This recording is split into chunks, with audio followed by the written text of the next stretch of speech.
And even if you were to have like a prompt of 10 different things, right? Like say if you had one prompt of like, oh, like here's 10 different personality traits, here's 10 different superpowers, here's 10 different drawbacks. I like coming up with random list of powers and then just see what I come up with. Imagine rolling just those things every single time. It's always going to vary. The possibility of that happening is, again, like a 1 in 10 chance, but it's like, it shows that there's always something else cool right around the corner that we can come up with, because there's no end to the prompts. There's no end to what we could roll up. Now we're going to be officially rolling for superpowers. This is usually the make or break. Roll for hero. Ayo and hello everybody, for it is time, it is today. Today is a day I love, Wednesdays, because of this day. Ayo and hello everybody, and welcome to Roll for Hero, a segment of our shows where we let the dice dictate what the heck we're going to be drawing today. It is me, your weird and ever-loving Uncle E, and with me today is my beautifully awesome co-star. You know him, you love him. He is the ultimate lovable, deep within the seas, Mr. Fish. And today is, of course, a glorious Wednesday, a fantabulous, wondrous Wednesday, if you will. I have way too much energy for my own good. You can definitely tell because I totally have my, strawberry Fanta with some vanilla coffee creamer in there. I have a problem. Anyways, welcome everybody. I am excited. You just know me. I love Wednesdays. It's always like a day where we just get to see what happens, because we never really plan these things out. Like rarely we ever do. So the fact that we're letting the fact that we just let the dice dictate, seeing what we got going on over here, is always a blast. Love having you guys popping on over and joining us in on the fun. And by the way, if you guys want to start joining in, start grabbing your dice, get your pencil, paper, whatever the heck it is that you need. Heck, make these characters on Hero Forge if you need to. That's a little bit more thematic, if you will. But other than that, Mr. Fish, I've been yapping for way too long. My good friend, listen, what do we got going on today? Man, I'm just excited to be here. I'm excited to hang out. I'm excited to get to come up with something creative. I'm excited to get to hang out with our friends. It is so good to see everybody up in the comments, not just saying hey to us, but saying hey to each other. So much fun. It's good to see Dadpool in here, because I finally got to look and find some of the stuff you'd been sharing. Oh. And so I wanted to take a second and show off some of the stuff that had been shared with the hashtag Roll for Hero, like this here. Zoom in on it. That is amazing. Yeah, we got ancient gods, years of training, and major powers, and winged flight, and acrobatics, changing size. Oh man, all kinds of awesome stuff going on. That is really freaking cool. This is amazing. And also, if I'm incorrect, Dadpool, correct me if I'm wrong here, but didn't you draw this during the entire time we were drawing our hero and villain at the same time? The fact that you managed to get two whole characters down throughout that entire session is astonishing. Oh, absolutely. Like, that's impressive. I mean, I get one done, but to get both of them done in that time is quite impressive. Spectacular. And if anybody missed it last week, he also did the Green Llama last week. He rolled up when we were doing public domain characters. And I really loved the way it came out. And I really loved the way he steered in to the ghost aspect of the Green Llama, which was exactly what I was hoping to get so that I could do that. But, that's not what we got. So, it's the luck of the dice, man. You never know what's going to happen. Let's see. That's why I love Roll for Hero. I love Roll for Hero for that reason. We always get to see all the crazy and the fun stuff that we always get to create from this entire show. My stuff can finally operate. There we go. Oof! Imagine not me having. Deadpool's got the skills, man. He's honestly that's it. That's fantastic. By the way, this is also another opportunity for you guys. If you guys want to pop on over, and if you want your art to be shown here on our stream, please join us, roll up a character, or heck, draw the character that we're probably going to be drawing today, and use the hashtag Roll for Hero. That's going to be hashtag ROLL, the number 4, and then HERO. Using that specific hashtag, make sure to just use it, roll up a character, draw it out, and let us find it because we want to show more awesome fan art from, just this entire thing. Again, why I love Roll for Hero. It brings people together. And also we get to appreciate the fact that we let dice dictate what we're drawing, and that actually challenges the creativity and our mindset. And speaking of challenging creativity and mindset, last week we ended up taking a bit of a different turn. It was a little bit more planned out, if you will, because we decided to dive in, or at least this was my idea, that we ended up making a small list of some public domain characters.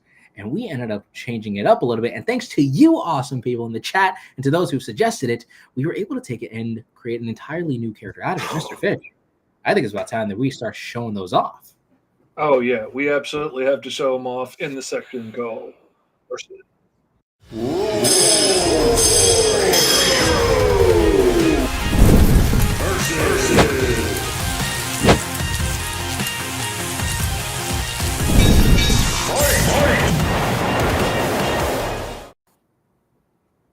So the character that we ended up drawing last week and the character that we ended up rolling was the American Eagle. I ended up making a small list of a few public domain characters that were very well known, especially in the public domain space, and the American Eagle was definitely one of them.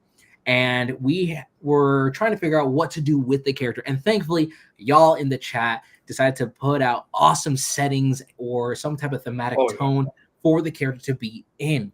So the thematic tone that we ended up getting the suggestion for was, of course, cyberpunk, which was a really, really interesting setting. So, of course, what you're looking at right over here, this is my rendition of the character of the American Eagle. Now, at first, I was actually going to go on a more mechanical route, and I was actually going to dive into the idea of like making his whole costume more, like clunky, very cyberpunkish. Again, I was thinking of the actual cyberpunk video game, weirdly enough, when thinking about his design, until one of y'all ended up stating that my rendition of the character looks like it would come from like the Batman Beyond universe. And I'm like, well, I guess I know what I got to be drawing now.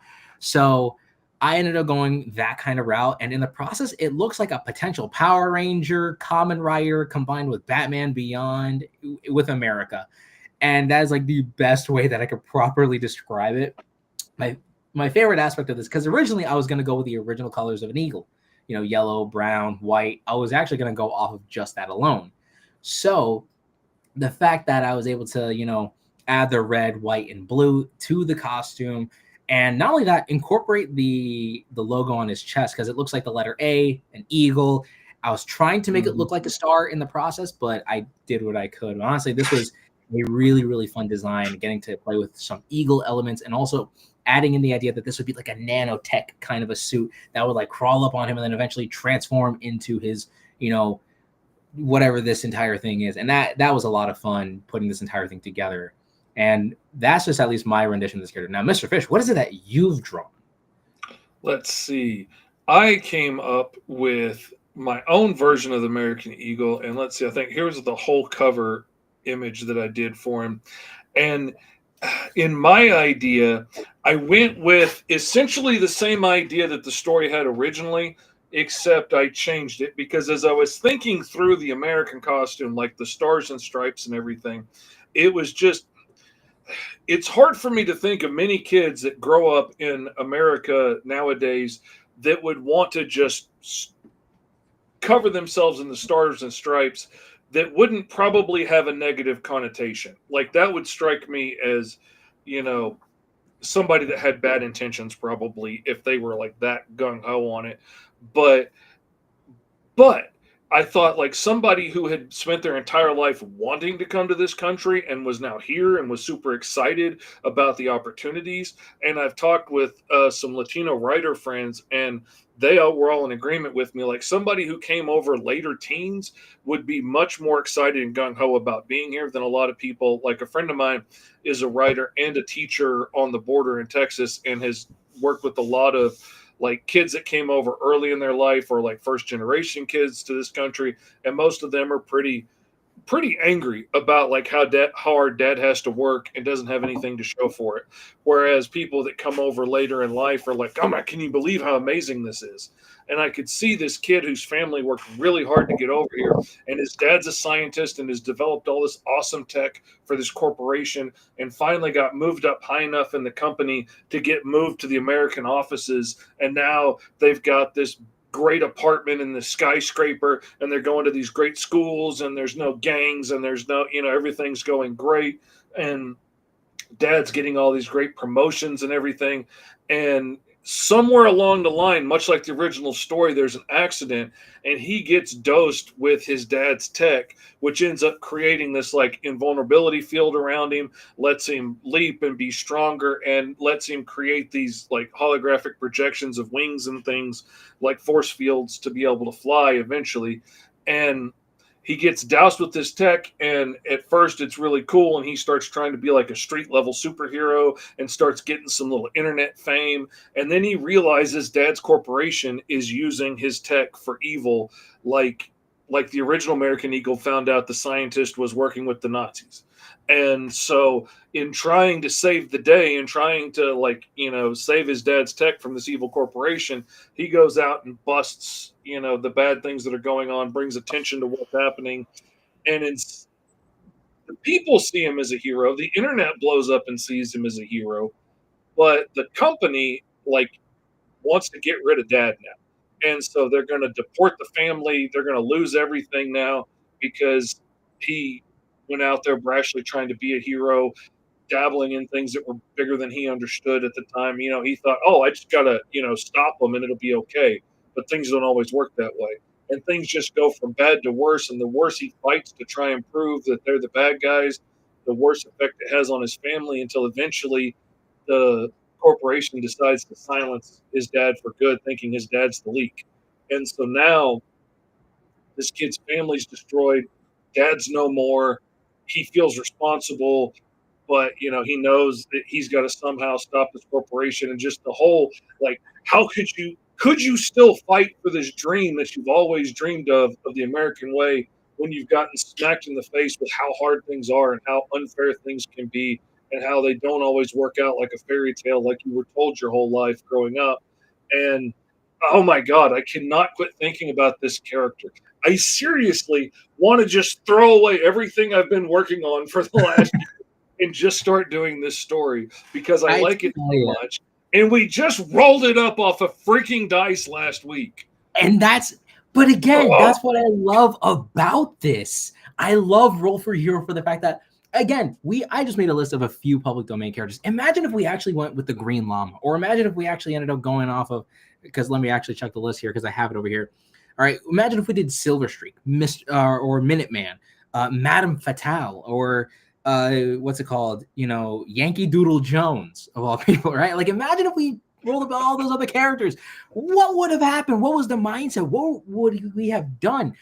Again, we will never know, but we let the dice dictate that. And that's actually the fun of it, because we actually get to come up with this stuff. And guys, please join along with us while we are on the process of creating a brand new hero for today, or better yet, a hero and a villain. But other than that, this is at least Mr. Fish's art. I actually have my comic cover in there somewhere within your thing there, which is somewhere within the realms of his web-based domain. This is actually the comic cover that I ended up making for Roll for Hero. So this was my American Eagle cover.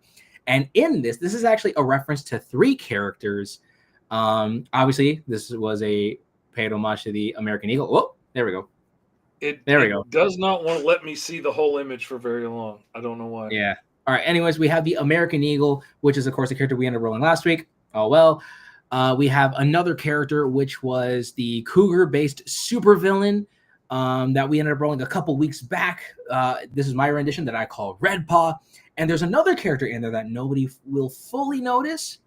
And that character is actually known as Psy Beast, who is a, like a transforming animal kind of a hero. Okay. See, I thought you were trying to slip her in there, and then I was like, oh, he gave American Eagle a bird's eye kick. I totally forgot what her power was. It was to basically transform into different animals, but also she warps enough reality for her suit to consistently stay on her. So that's her abilities. And if you guys want to know how I ended up getting to that thought process of how these characters end up getting drawn up, please, by every metric, go check it out on my channel, where I have essentially did a whole 3-in-1 special of putting these characters together, making that awesome cover art. But anyways, I think we displayed some of the best art by far of last week. And trust me, also, by the way, your story for the American Eagle was awesome, because my my grandfather and my mother are actually immigrants from Colombia. So they actually have such an appreciation for the country. So that actually would be like a stellar kind of a thing. But anyways, that's enough of all that. I think it's about time we get to the fun stuff. So everybody grab your pencils and your dice. And I think it's time for us to begin the fun. Indeed. It is time to...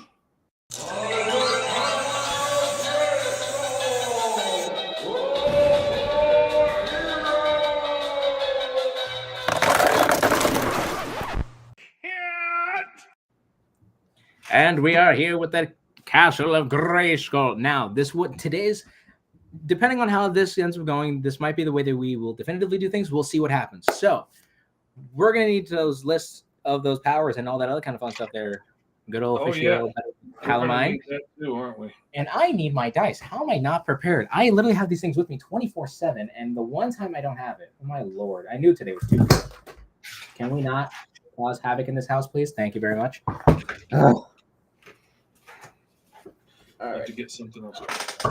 All right, come on. Let's not wreck up the place. It's good to know that we're so prepared.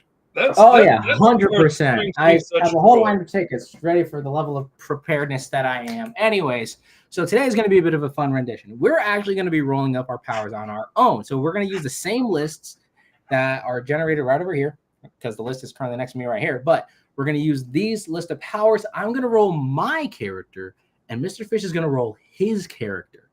Mm-hmm. And from there, we're going to see who does the hero or who does the villain. So we're basically just getting powers now, and we'll see what happens right after. So I think that's where you've been. I was literally looking for this cable everywhere. Of course is when I pull this kind of stuff out. Lord. Anyways, so we are starting things off with the setting.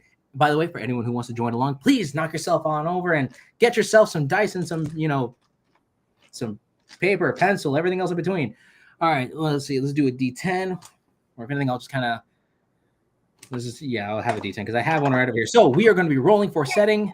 Oh, no! The dice went too hard. Which one am I going to use my own dice tower for once because I haven't used this in a while. 9. Sci-fi. Ooh, I got 3. A cosmic being? Ooh. See, I love a cosmic being. I'm jealous. All right, but hold up. We'll see what ends up happening because we don't know what my powers are yet. Now our origin story here. All right, hold on a second here. Cosmic being. All right, and our origins is... What are my origins there? Oh, great, powerful mystery. 2. 7 years of training. So that would be like a Batman or a Daredevil or Iron Fist. Like that could be any kind of character like that. Like somebody who spent years training to get the abilities that they've got. The Green Llama, for instance. Yeah, man, you really wanted to do the Green Llama. No, I'm just saying. Like he was on my mind. Like he's one that has that kind of power set. Like he got it from hardcore training. All right, now let's see what powers we each get. All right, I rolled a 1, baby. I get 1 major power. Ooh. All right. Oh, that would have been crazy. Let's see what I get. I get 1 major and 2 minor powers. Man, could you imagine if there was no power on there? Like, if oh my gosh, that would have been so bad. I rolled up Gary. He works in accounting. Gary from accounting. And we love Gary from accounting. He is a good man. All righty then. So that's the power set. And so we have major powers. So for me, I got to roll just 1 of these. And the funny thing is I do know Juan, and he's dating my sister. Shout out to my Juan. Anyway, we have 9. Oh, dear Lord. Oh, dear Lord. Okay, I can do it. Wait, what is it that you got? I got transform matter. I have immortality as my major power. Hey, that could be beautiful or absolutely horrible. Either way. Like, Yep. all Ooh, right, Commander Atomic got a 5. That's rough. Oh yeah, we got 6s. Oh, and Deadpool. What did it say? Diesel Punk it's like steampunk but further advanced, like gas engines and stuff. Very like 50s, 60s muscle car kind of vibes. That kind The of thing. the best way to describe it is before the nukes went off in Fallout. Yeah, Kind of like that. yeah. Like you would have like flying machines and stuff, but they would be like have chrome accents on them and big exhaust pipes and things, and like very very old school, like you know Okay, science. now we are on to minor powers. All Yeah, right, and for me, I I have get to 2 roll of on them. this one, so have fun.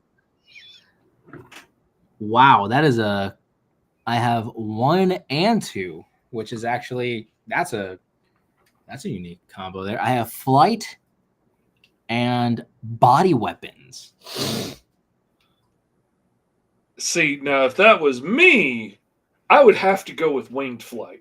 Like if you're going to have like animalistic body weapons and stuff like claws and fangs, and I would say Mm. that's got to have wings with it. I personally, you could go whichever way you want to go You're not with it. wrong. You're not, because I do have the list, if you will, of 100 different animals. And again, that 100 different animals ended up making the cougar-based supervillain we made. I'm gonna tell you, Get that a was flying weasel. Wait, do I have a weasel on here? Let me see. I do I? You know how funny it would be if I actually had a weasel in here? I do not have a weasel in here. That's actually surprising. Imagine if I rolled up a giraffe. That would have been hysterical. I'll potentially roll that in a little later. Anyways, I have my powers. I have my body weapons and flight. All right, and that's all you needed. Everybody else Yep. is rolling up all kinds of stuff. 9 and 8. Oh goodness, change size and density. Ooh, I can already think of a couple characters that have that ability. That's powerful. Ooh. Let's see. All right, now let's go to motivation.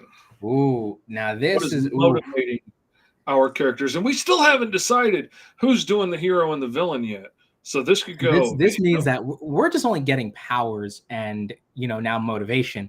That motivation could then become either a heroic motivation, or you can actually take that heroic idea and blind it to Oh villainy. Kind yeah. of like how Thanos, he thought he was doing something right when in Oh, reality absolutely. He was doing it for the greater good. Like, that's what he believed was the greater good.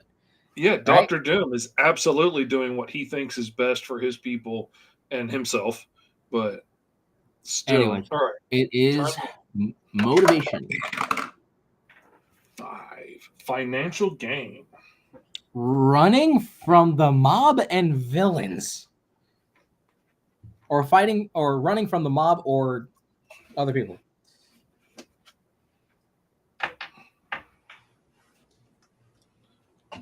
Which it would be funny to be a villain that's on the run from all the other villains. Right?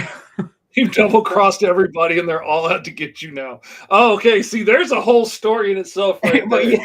Like already you're coming up with something. You see, that's why I love this show. Oh, I tell you, it's so much fun. It's such like a nice breather too, because we get to just draw whatever we want or draw on what this is, but it's a fun session for it. Mm-hmm. So running from the mob, man, that's actually interesting. See, like I have a super villain in my world in Green Zone and the Mighty Caw, a supervillain that is absolutely selfless. He's in it for the greater good of mankind. It's just his only way that he sees of saving the world is by taking it over. And, he clearly knows he can't get everybody to agree on one positive thing for their own their own good. But, if he could take them over, then, okay, wait a minute. Oh, optional modifier. Here we go. Ooh, the optional modifier. Let me fix this. This is my favorite one because this always throws a monkey wrench in the whole thing. Yes, it does. Okay, let's see. 4. Little control over your powers. Oh. Powers have a time limit?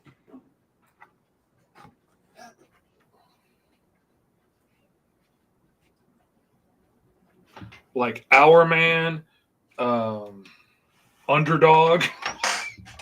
Yeah, because he swallows a little pill to get his powers. That's a total great, good thing for a kid. Hey, kids, want superpowers? Take drugs.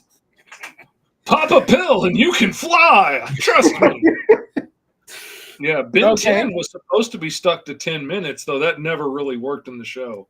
But, it was supposed to be 10. It could, but I like how later on it turns out that was actually like the prototype watch, and then eventually it kept advancing to the prime watch to where it's supposed to be. That's what I liked about Ben 10, and that is the reason why it is one of my favorite I love shows. everything about it. I absolutely freaking adored that show. I've loved almost everything about almost every variation of it. There's only a couple of things in some of the weirder variations I didn't care for, but I love the whole thing. Oh yeah. Okay. So we got all our stuff. Hello to everybody in the comments that jumped in later. Only work at night or day, number 6. See, I love that one that Sacred Scribe just got, because like I just love the idea of like what happens. How desperate would you get if your powers only work at night and you can see the sun coming up over the horizon and you've got to like beat this villain before you lose everything? And are you going to beat him, but then like transform back into a kid or whatever, your normal self, and now he knows your secret identity? Like, do you let him go to protect yourself, or do you risk it all to try and stop him anyway? Like, there's so many awesome challenges with that. Oh yeah, and especially if your powers work at like either nighttime or daytime. Like, think about it this way: imagine if your powers worked at night, and you were obviously more of a daytime hero. And imagine, say that, oh no, the sun's down. Instead of clocking out, maybe you have to start armoring yourself up with some weapons. Maybe you need to attach some gear onto you. Maybe your powers only work through the daylight, and kind of like how Superman, recharges with the sun. But imagine that takes on a whole different situation. But imagine if the moon rays also affect one's ability to fight crime at night, and their powers are primarily active through the moon rays or something like that. But anyways. Oh my God. Oh my God. A character that's a hero at day and a villain at night, and doesn't realize that they're either one. Like, thinks that they're a hero or whatever, and are just so wiped out at the end of the day that they pass out and wake up the next day, but they're actually transforming into a villain at night. And oh my gosh. Now, okay, this is the hard part. I can't tell, because obviously my character is something over here, because I have no idea what the heck. Now the hard part is to do a villain and a hero. Now, how should we dictate this? This part we didn't ever really dictate it beforehand. Do we want to roll like who gets what pick, or should we do like I'm evens, your odds, and then we get to choose, like out of that whole situation? I say we roll for it. Whoever gets the highest roll gets to pick what they want again. I feel like we did that last time. We did do that last time. Or we could let everybody in the comments sound off. Yes. There's 10 people in the comments right now. So who do you think should do the villain, and who do you think should do the hero? Because last time I did the hero and he did the villain. I have a sci-fi character, human born with one major power of transforming matter, who's in it for financial gain, but has little control over their powers. And what did you get? I got a cosmic being who got their powers of years of training, and they happen to have one major, two minor powers, of immortality being the major, and flight and body weapons being the minor powers. And they're running away from some type of organization or a mob. And then there's also, but their limitation, their optional modifier, is their powers have a time limit. So their cosmic powers only last for a specific duration of time. That's my man right there. And okay. I think the people have spoken. Mr. Fish is to do the villain, and I am to do the hero. Oh, dear Lord. This is, okay. All right. We'll do that. Okay. Oh, this is interesting. Oh, and that makes sense with the on the run from the mob, like. And but then again, kind of like Star-Lord, he's running away from everyone, but he's not necessarily a pure blood hero, if you catch my drift here, you know? So it's like, ooh, but I'm also a cosmic being.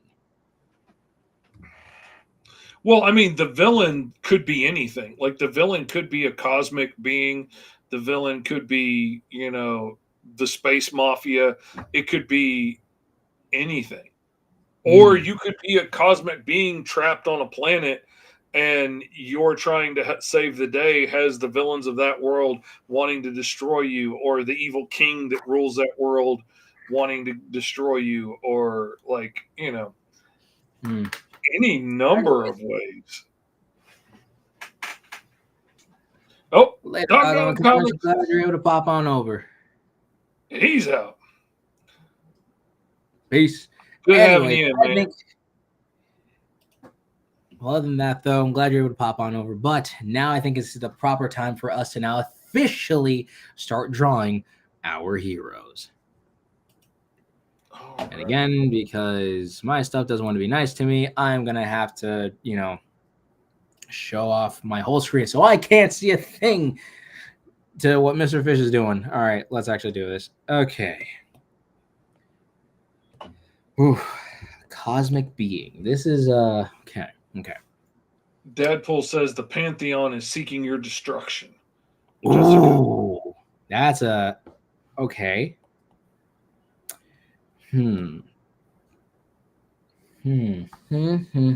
So I'm an immortal cosmic being with flight and with body weapons. Now the question is, the ultimate question of it is, I mean, what is truly how would our characters even, like, would these characters even meet up with each other? That is the interesting question here. I mean, not necessarily, but then nothing's saying they have to be each other's hero and villain. I mean, that's the general idea, but doesn't have to be. Could just be a hero and a villain. This is also true. Okay.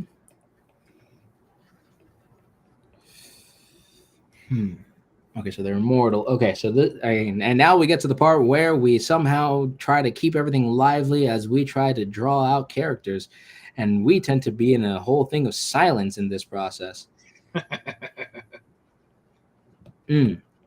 Financial gain and little control. There we go. At least I'm getting the general gist of the body over here. I don't know. So the fact that I have years of training, all right? So is this a good excuse for me to draw a weird space alien kind of a creature? Absolutely. Okay. I'm glad we could take this time to talk you into that. Usually take me a lot longer because I'm always trying to do like really gonna twist my arm. I'll do it anyway. Power to transform matter. Now, like, my first thought with transform matter is like something along the lines of Firestorm, where you could just transmute things from one form to another, but it could be any number of things. And like, it could be like Goldbug turning things to gold, or it could be, I don't know. And it's just transform matter. So it could be, changing shape, or it could be, making things enlarge or shrink, or, turn things to stone. Like, okay. Oh, yeah, I'm done now. Yeah. Oh, yeah. Yeah, baby. Yeah, we are donezo. Okay. Oh, my God. Oh, my God. Yes. I think he got it, everyone. I don't know why I'm going with an owl, but I feel like, because when I thought of cosmic being, I don't know why I feel like that internally he has like the stars in him, kind of like, you know, I don't know. I just thought of like nighttime, the owl, you know, something associated with that. Mm-hmm. Mm. Mm. Okay. Well, he's also an eternal war. Man, I'm really trying to figure this out. Really trying my best to figure this out. Okay. He's cosmic. This is. Don't do a lot of cosmic characters, I'm guessing. What's up? Don't do a lot of cosmic characters, I'm guessing. No, because I try to keep all the characters relatively in the same playing field, you know, because I'm in the process of, you know, making a comic, so I don't want all my characters being overly powerful in a way. Mm-hmm. You know?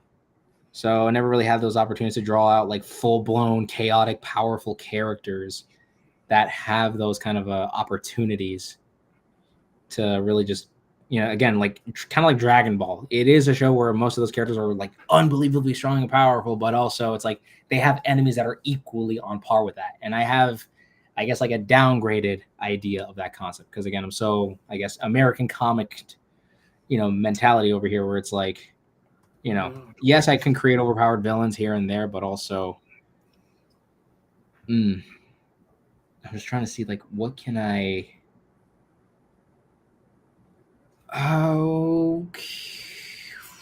Okay, not the first time I've done this. Maybe I can try it out.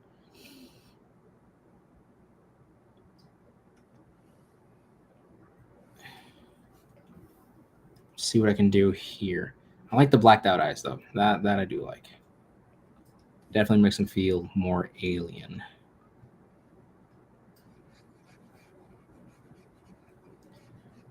And then maybe we can try out a thing here.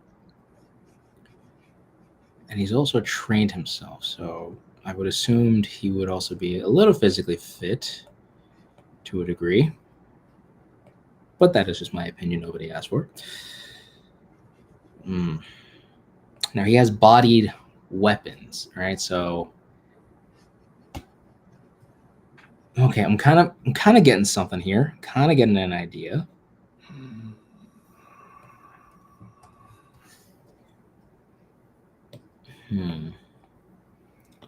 I got an idea. I got something going on here. Okay. So it is an alien from a far off world who was cosmically touched, if you will. Kind of like force sensitive, like how Anakin Skywalker, I guess, was, you know, a child of the Force or some junk like that. I don't know. There's a lot of Star Wars fan theories that I know nothing about.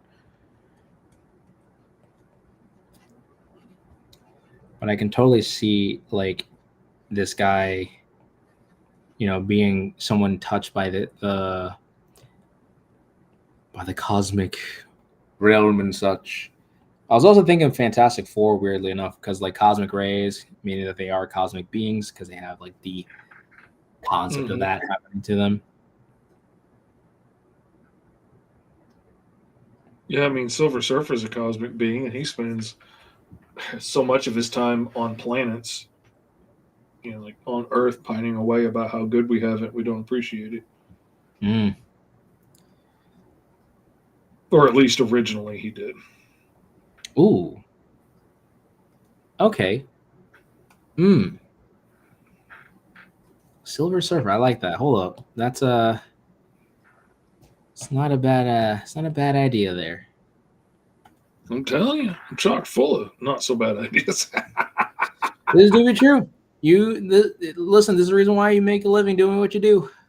I'm telling you, man. Let's see. Comment wise, I like this idea for the day and night powers from Dragon Gaming, saying the hero's powers could work like the sun gets higher and higher and the stronger you get, but after the sun sets, the powers are gone. I really like that idea. I like that idea with the moon too at night. So like the fuller it gets, the more powerful you get. But I guess that's Moon Knight, so that might be a little too on the nose. Dadpool says could be mythical beast inspired, which is absolutely where I'm going. Commander Comics says, I'm doing mine on IBS Paint. Oh, cool. Whoa. I can't wait to see how that comes out. Yeah, that's a program and then some. Deadpool says, like a phoenix. Yeah. Jordan says, like Alien X. Now, see. Oh, Alien X. I should have done that, but nah, that would have been too easy. Would have been too easy, in my opinion. But also, I like to draw aliens. Like, I don't know why I like to draw these kind of aliens, almost the borderline gray ones. And I always love using the excuse of drawing out the sharp. See, I do not. I don't care for the grays, just because they're so done. You know, they've been done so many times in so many ways. I always want to try and come up with something different, but a lot of people really dig them. So I'm not saying they're bad. I'm just saying personally, it's overdone in your opinion, and you want to see more variety. Yeah, I like to come up with things that they may not be 100% new, because it's hard to come up with anything 100% new. But I want to try. I want to try and come up with something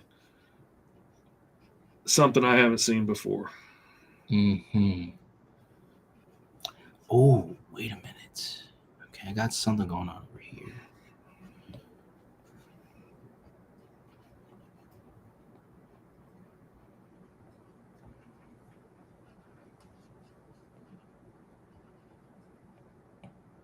Okay. It's very lean. I wasn't expecting this to be such a lean character. This is what happens when I go off rip. Just coming up with something here. Okay. We're getting somewhere. Right. Got ourselves this.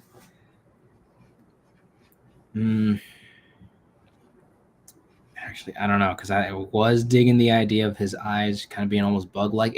For some reason, I started thinking about JoJo Bizarre Adventure stands, and those are whacked out ideas in terms of like actual. If you've seen like how those all look, those are some chaotic looking designs. You could say they're quite bizarre. You could. I wouldn't, but you could. I mean, who knows? It is for you to decide there, young one. Or for those youngins out there, I mean, I know I'm young compared to you, but that is my opinion. Nobody asked for. Okay, I'm thinking smaller shoulders. Okay, now, kind of, okay. This might not be any more refined, but I think I can. And that's okay. Not everything needs to be peachy keen and refined. So now the question is, what kind of colors should I? Hello, there we go. Let me see. Where's that one app that I have around here somewhere? Wait, am I blind? Yes, I am. Here we go. Nah, that's not the one. I am blind. How is it that I'm able to see? I will never know. There we go. There we go. Coolers.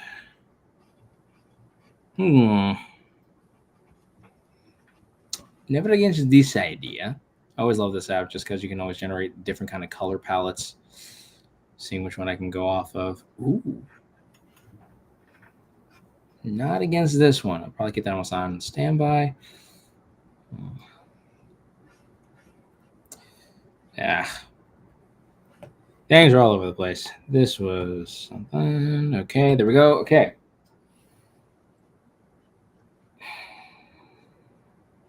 I guess it's a cosmic being silver. I don't know why, but when you said Silver Surfer, it stuck with me. That whole concept really just got to me, and I'm like, I can't get rid of that idea now. That's the thing. I've had a few people hit me up and be like, man, I rolled this up, but man, I don't know what I'm going to do with it. And to me, I'm just like, oh man, that's like, it seems so obvious to me. That's like XYZ character, or like, Venom mixed with, Hydro Man or whatever.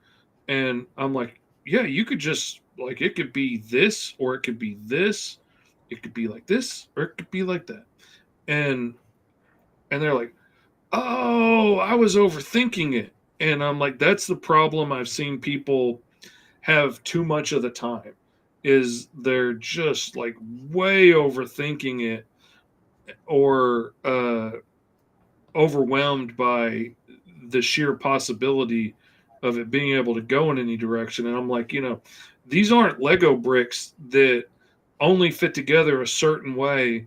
And I've given you three very weird, specific Lego bricks that don't come from the same set. And now you have to figure out how to fit, a parrot and a jet thruster and, a spider web from Harry Potter together to make something cool.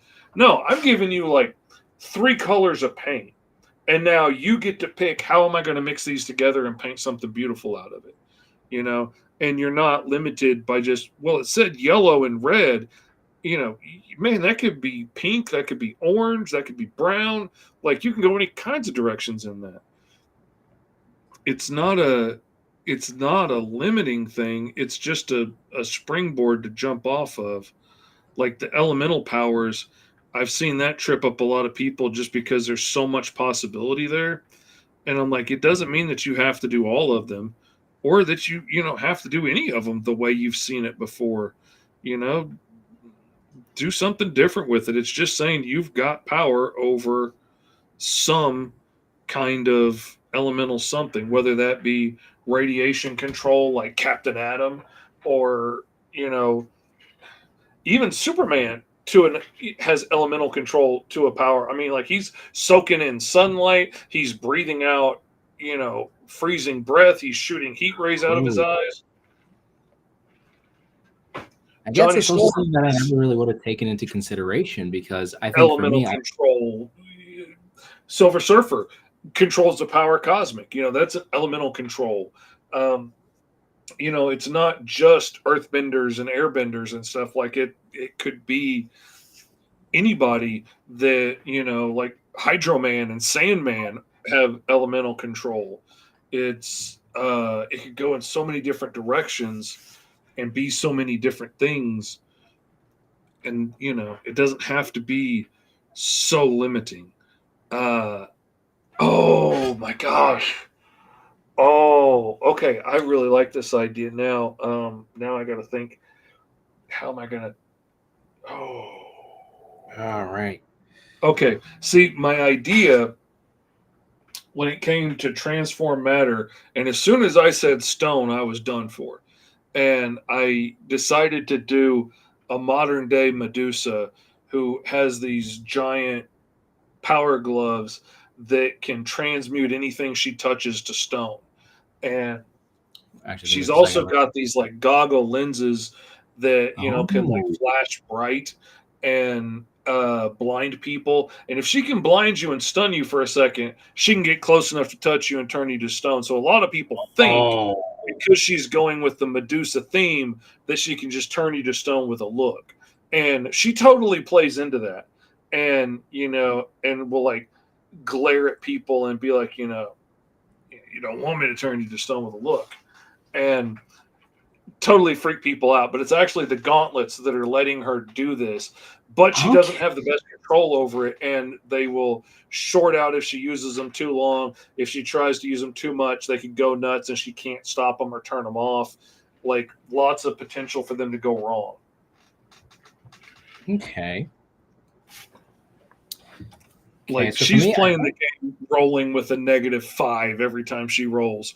Like she could potentially have it go disastrously every time she tries to use them, but she doesn't care. She's out for financial gain. But now my thought is, once I put like this visor on her and I gave her kind of like snake fangs on the side of it, all of a sudden I'm thinking like, what if she was part of like another snake themed team and like her costume would kind of have that vibe to it, I would think. So I'm trying to think, how much snake themed vibe do I want to put into her costume? I actually remembered I did this with one other character. It was when I did my first rendition. It was actually the video that popped off the whole public domain thing for me, which was what's it called? When I made my first public domain, what's it called? Avengers. And I took a character known as is it like Cobra or something like that? I think it was Queen Cobra or Cobra Lady or something like that. And I created a character called Queen Cobra, and I actually made her whole like headpiece look like an entire, like actual Cobra like thing. Though I know that those are predominantly male, I still took it to that direction. So that's one way of doing it. I also made her like little gloves look like that they're hands or like that they're snakes opening up and the hands popping out or something like that. So that's always interesting. Also, I just got a shout out to my little cousin who just popped in, Caleb. How you doing, buddy? Hey. Thank you for popping on over. Awesome to see you, man. See what you were able to draw up if you ever joined along. Yeah, I got a killer musician, by the way. That's what he is. Yes, these are some very intensive abs. Now that I fully read your comment, because he is shredded. Because my thought process is that he's training. So I think that he's from an alien planet that forced him to go through some like Okay, maybe he's like an alien from a distant planet that was part of a legion of cosmic-based, or like probably he was once a part of a cosmic-based legion of like the mob, if you will, or maybe those who believe that they're doing right by the Guardians or by protecting the universe, kind of like the mafia. They think they're doing good, but in reality, they're actually not. They're actually putting more power under control or something along the lines of that. Maybe he's like, he's the smallest one by comparison to the other cosmic beings. Not only that, but he has the ability to, fly and also, form weapons from his body. Which, in a way, I'm also thinking this could be like a whole metamorpho situation, now that I think about it. That could be cool. Like, maybe his whole, bit was like, so touched by a cosmic entity, maybe there are higher authorities and powers that want to use him to an extent, but he has no knowledge on how to fully control his powers yet. Hence why his powers run for such a limited time. Now, I would say, but that's flight and immortality. I feel like his immortality never ends if that's his major power. Yeah, that seems more like, okay, we've cursed you with immortality, but I could absolutely see them, especially if he was gifted these by like a cosmic being, like you're saying, them definitely putting like a time limit on it, until he like passes his trials or whatever, or proves that he's worthy of the powers they've bestowed upon him, kind of vibe. Okay. Let's see if brown would work on this. This is actually not bad of a color palette. I really like this color palette. Coolors. COOLORS. All right. Yes. Highly recommend that if you're having trouble choosing colors, because that can lead to some very interesting concepts and such.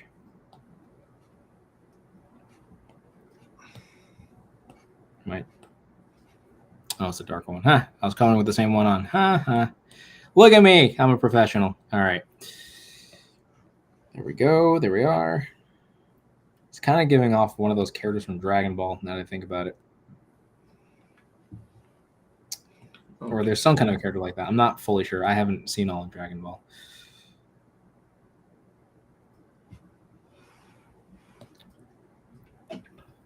Okay, let's see. Dragon Gaming. I keep wanting to say Dragonborn. Dragon Gaming says, what if the hero found a large crashed meteorite and used it for training, eventually breaking it in half, giving him his immortality through cosmic enlightenment, and uses half of the meteorite to fly? Ooh. That's a cool idea. Okay, we got a whole nother character right there. That's true, but off to the races. Off to the races. Found a meteorite, you use it as a training. What if it turns out it was actually like the side of a mountain, and maybe as part of the initiation, as like a joke, maybe that these higher end officials were like, oh, hey, if you really want to be a part of this whole situation, if you want to create peace throughout the galaxy, you're going to need to crack that side of the mountain. And it turns out that mountain was in reality like the largest, meteor that ended up like crash landing onto this planet. And maybe in his process, it's like a cosmically touched kind of a meteor. And in the process, he actually managed to punch it through. And from there, he was granted, his, cosmic Oh, based abilities. see, I dig that idea.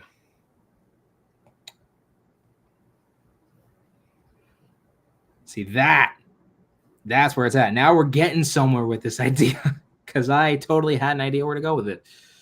Not really. Anyways, there we go. That is actually looking good.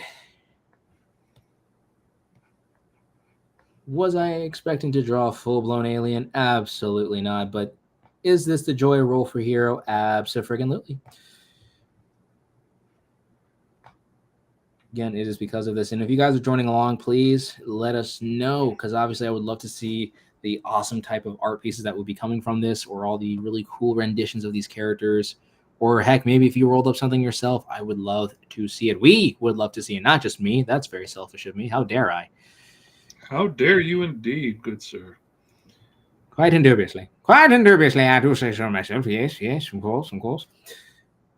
There we go. Let me do that. Raise the opacity, and then we're going to use this darker red and actually put that for the arms. And I can totally see that actually. Man, did I do something wrong? What did I not put in there? I didn't connect that part. Oh, well. I was wondering why this was weirding out, because I can English.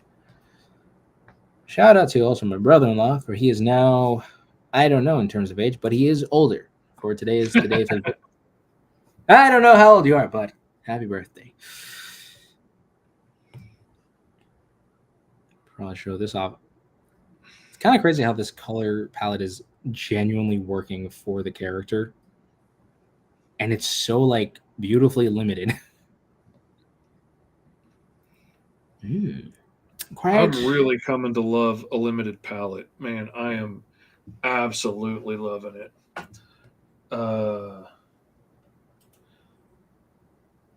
Eddie Von B says, "Hello, hello, Eddie. Glad to have you here." Well, hey, howdy, hey, how you doing today? Thank you for Gaming joining me. says, "I also agree with that idea." I mean, yeah, it was your idea, and now it's mine. So, thank you. Deadpool says, "Roll for Hero really takes me out of my comfort zone with having to draw anything mechanical." Oh my god, I absolutely feel you. I hated drawing backgrounds. Now I love it because I steered into the skid and I started making myself do it all the time. Now it's one of my favorite things, but I absolutely hated it forever because I didn't want to do it and I avoided it for way too long. Cedric says, "What's going on, gentlemen? We are drawing amazing heroes, Cedric, and villains." Well, at least, I mean, I was gonna say I'm doing the hero. I know you're doing the villain. Silver Phantom says, "Hello, everyone." Well, hey, howdy, hey. I am drawing Medusa. And I'm drawing a weird alien guy who was cosmically touched and now has the powers to morph his body and fly. And he's also immortal. Oh my gosh, I can imagine the pain. Oh my god, the pain he would go through now that I think about it. Oh man, like trust me, as much pain as I go through on a daily basis, immortality would be like my greatest fear of a power.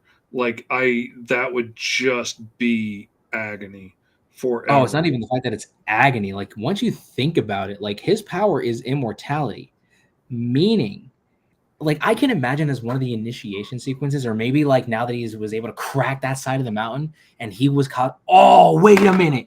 This just got good. Okay, hold up. Plot is plotting. We're here for it. Idea just popped up. We're loving it.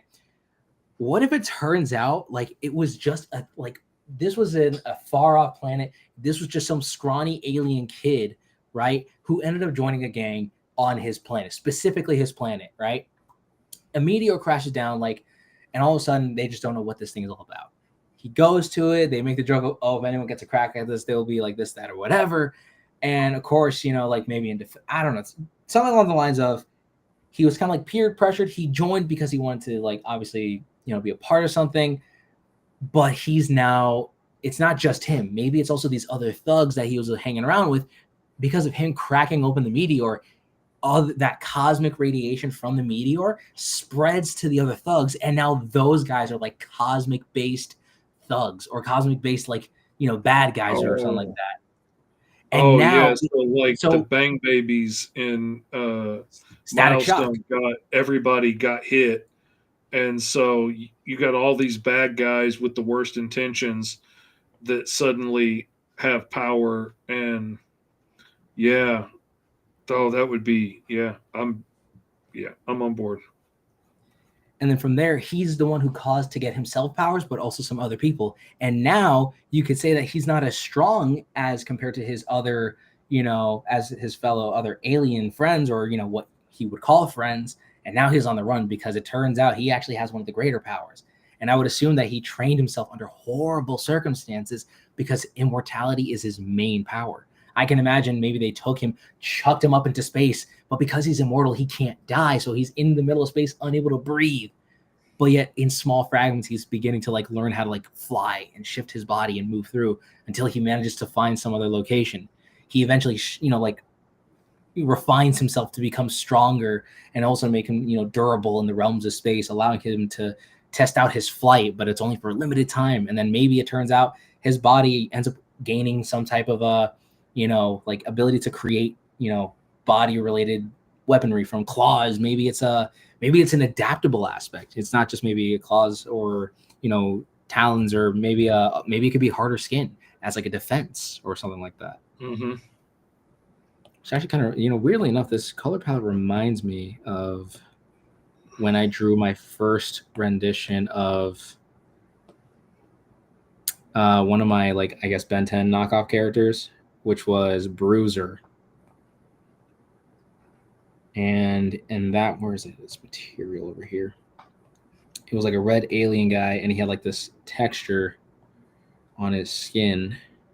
Ooh, actually, hold on. I like that. Oh, we cooking with something here. Call me a chef because I'm in the kitchen cooking up something good. Was that cringe? Absolutely. But was it worth it? Very much so. Ooh.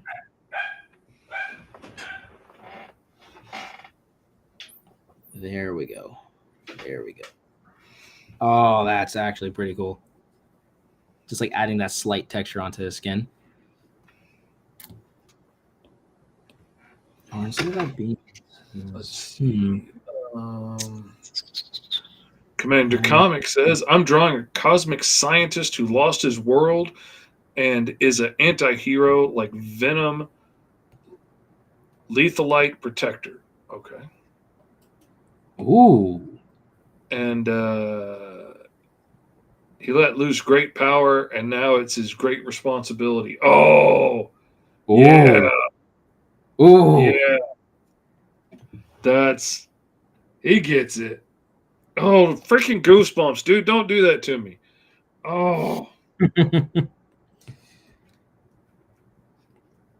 we go.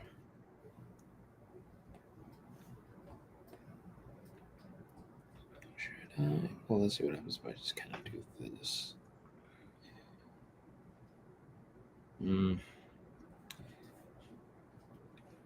Okay. Honestly, I don't want to say that's it, because this feels really I feel like I can add more, but sometimes less is more. Yeah.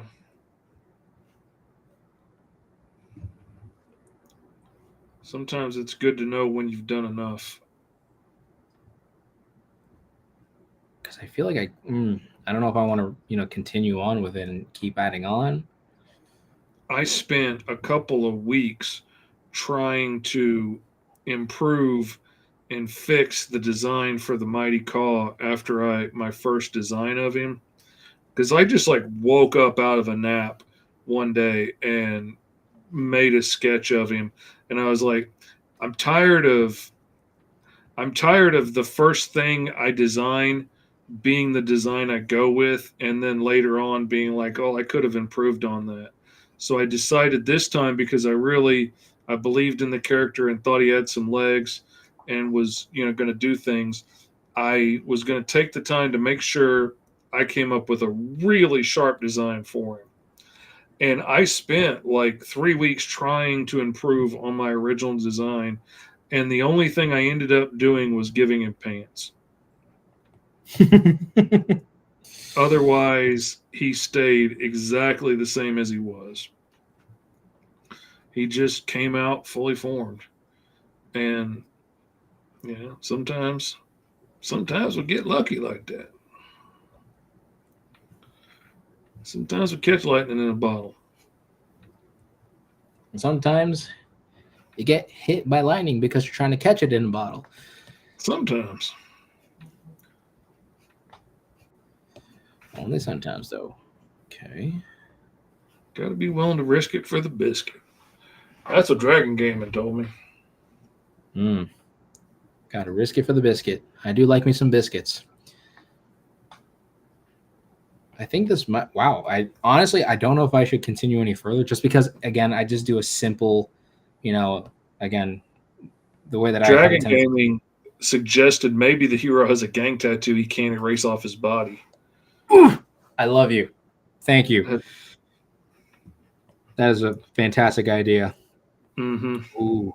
You know what? Thankfully, I also happen to have the font for something like that. Because I know for a fact I got something like that over here. Where are you? You are the only one that doesn't look like proper lettering outside of proper symbols. There we go. Esteban's going to get done before me. Honestly, I think I might even go as far as almost start sketching out the cover because of how simple the design Not is. how this show works. You were doing that with American Eagle last week.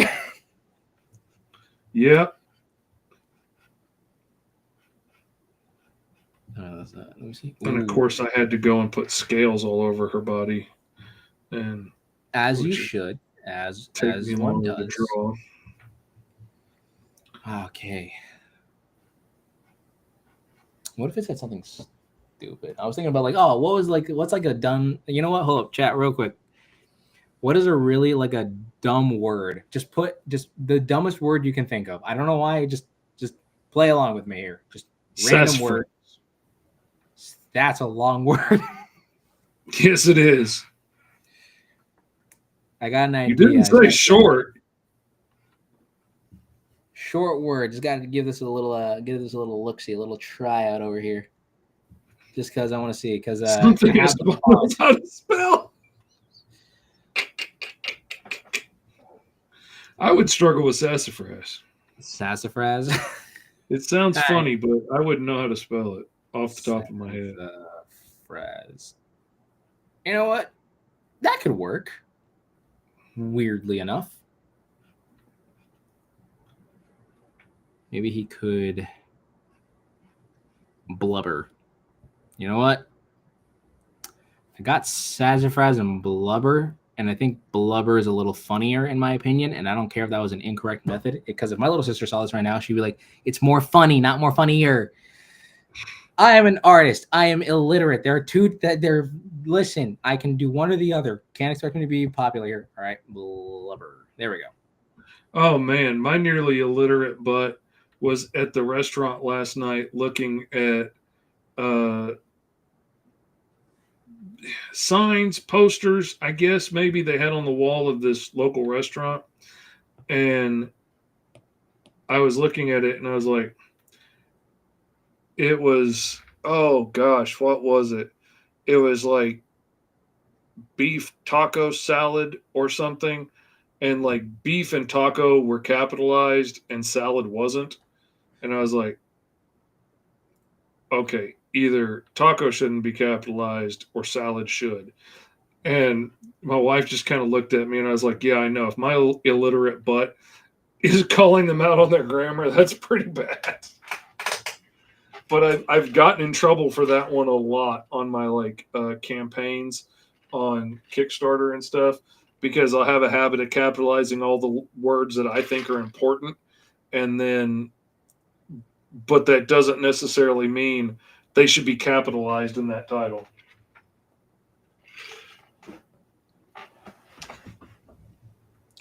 Like, just because, it's the digital edition doesn't mean digital and addition should be capitalized, even if it feels like it in my brain. But then also, English grammar has never made a lick of sense to me, and it's always been very frustrating to my brain. But when you cobble a language together out of like 5 or 6 different languages, and then pretend like you got a bunch of hard and fast rules that are not hard and fast by any means, that is frustrating to my black and white brain. Mm-hmm. And I finally got it. So I have this crazy looking font that looks like these weird, like, hellish looking symbols over here. These hellish looking things. Probably use that as like the little symbol, or as the gang tattoo, if you will. His street name, Sassafras. Sassafras. Like in the alien language, it'd be like Sassafras. And then it'll just speak some kind of a gibberish that only makes sense to them. Oh man, that's a tip for anybody who's like making up alien words and languages and things.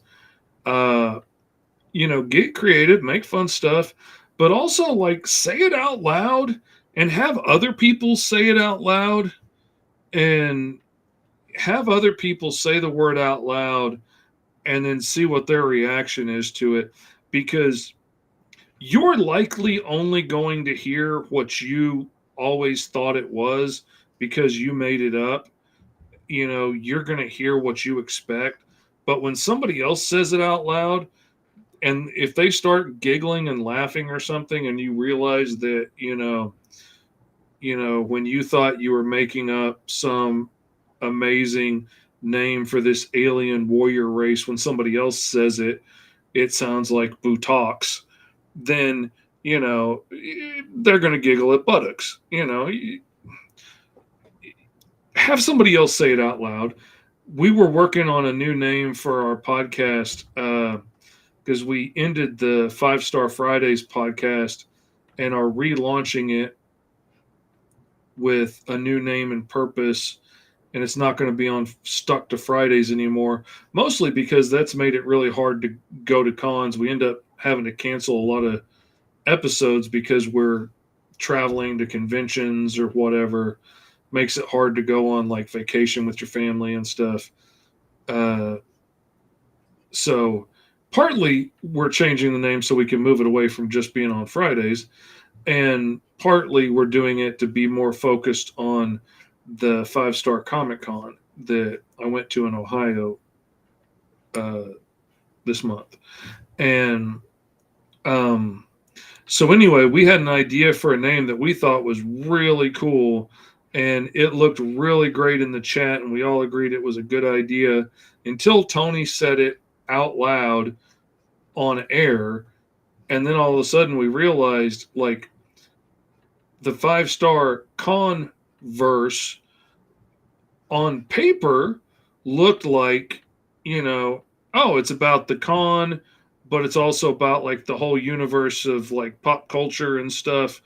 And that it was a really cool idea. When you said it out loud, it sounds like you're talking about a 5-Star brand of shoes. And that is so true. And it just, after we heard it out loud, we're like, oh yeah, that's not going to work. But we were all in agreement that that was a great idea until he said it out loud. And so say it out loud. That's all I'm saying. All right, there we go.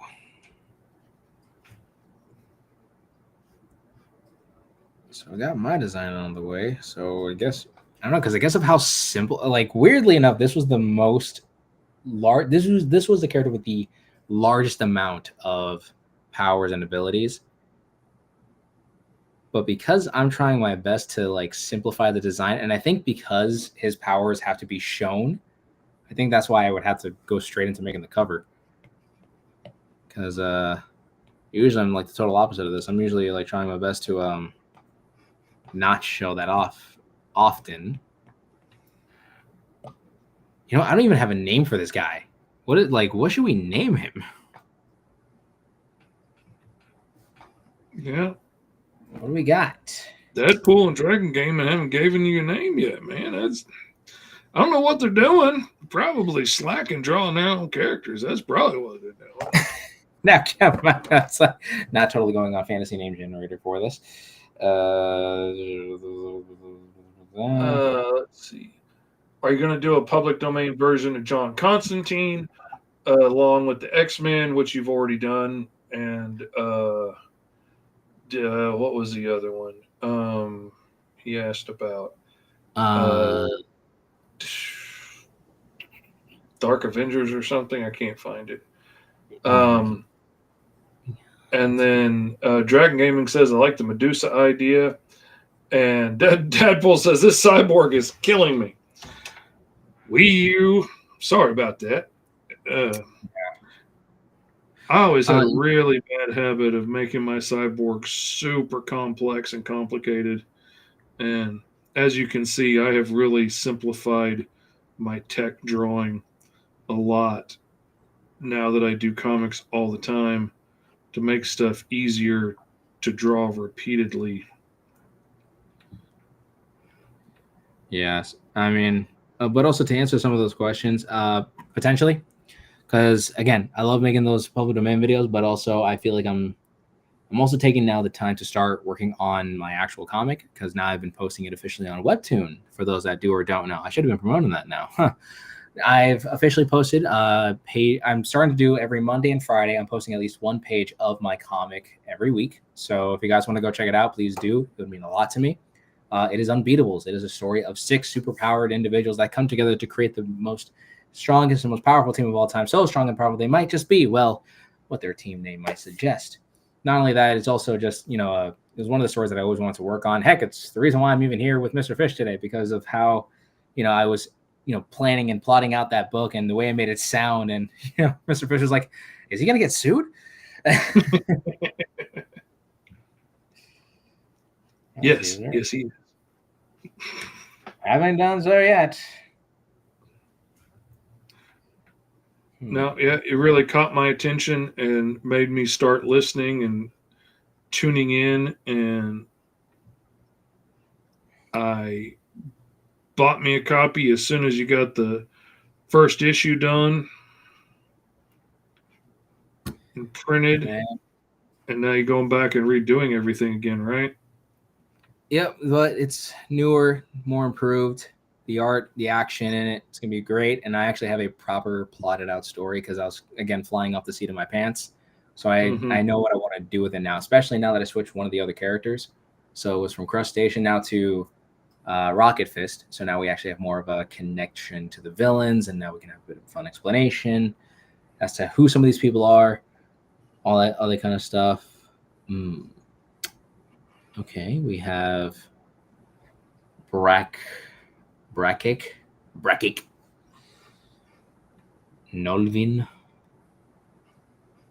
Ogids, because that totally makes sense.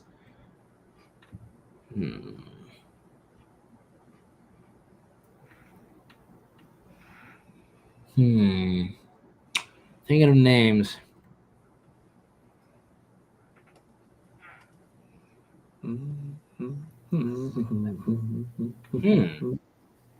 Zetox? No, that's sounds like that's something. That's a weird name.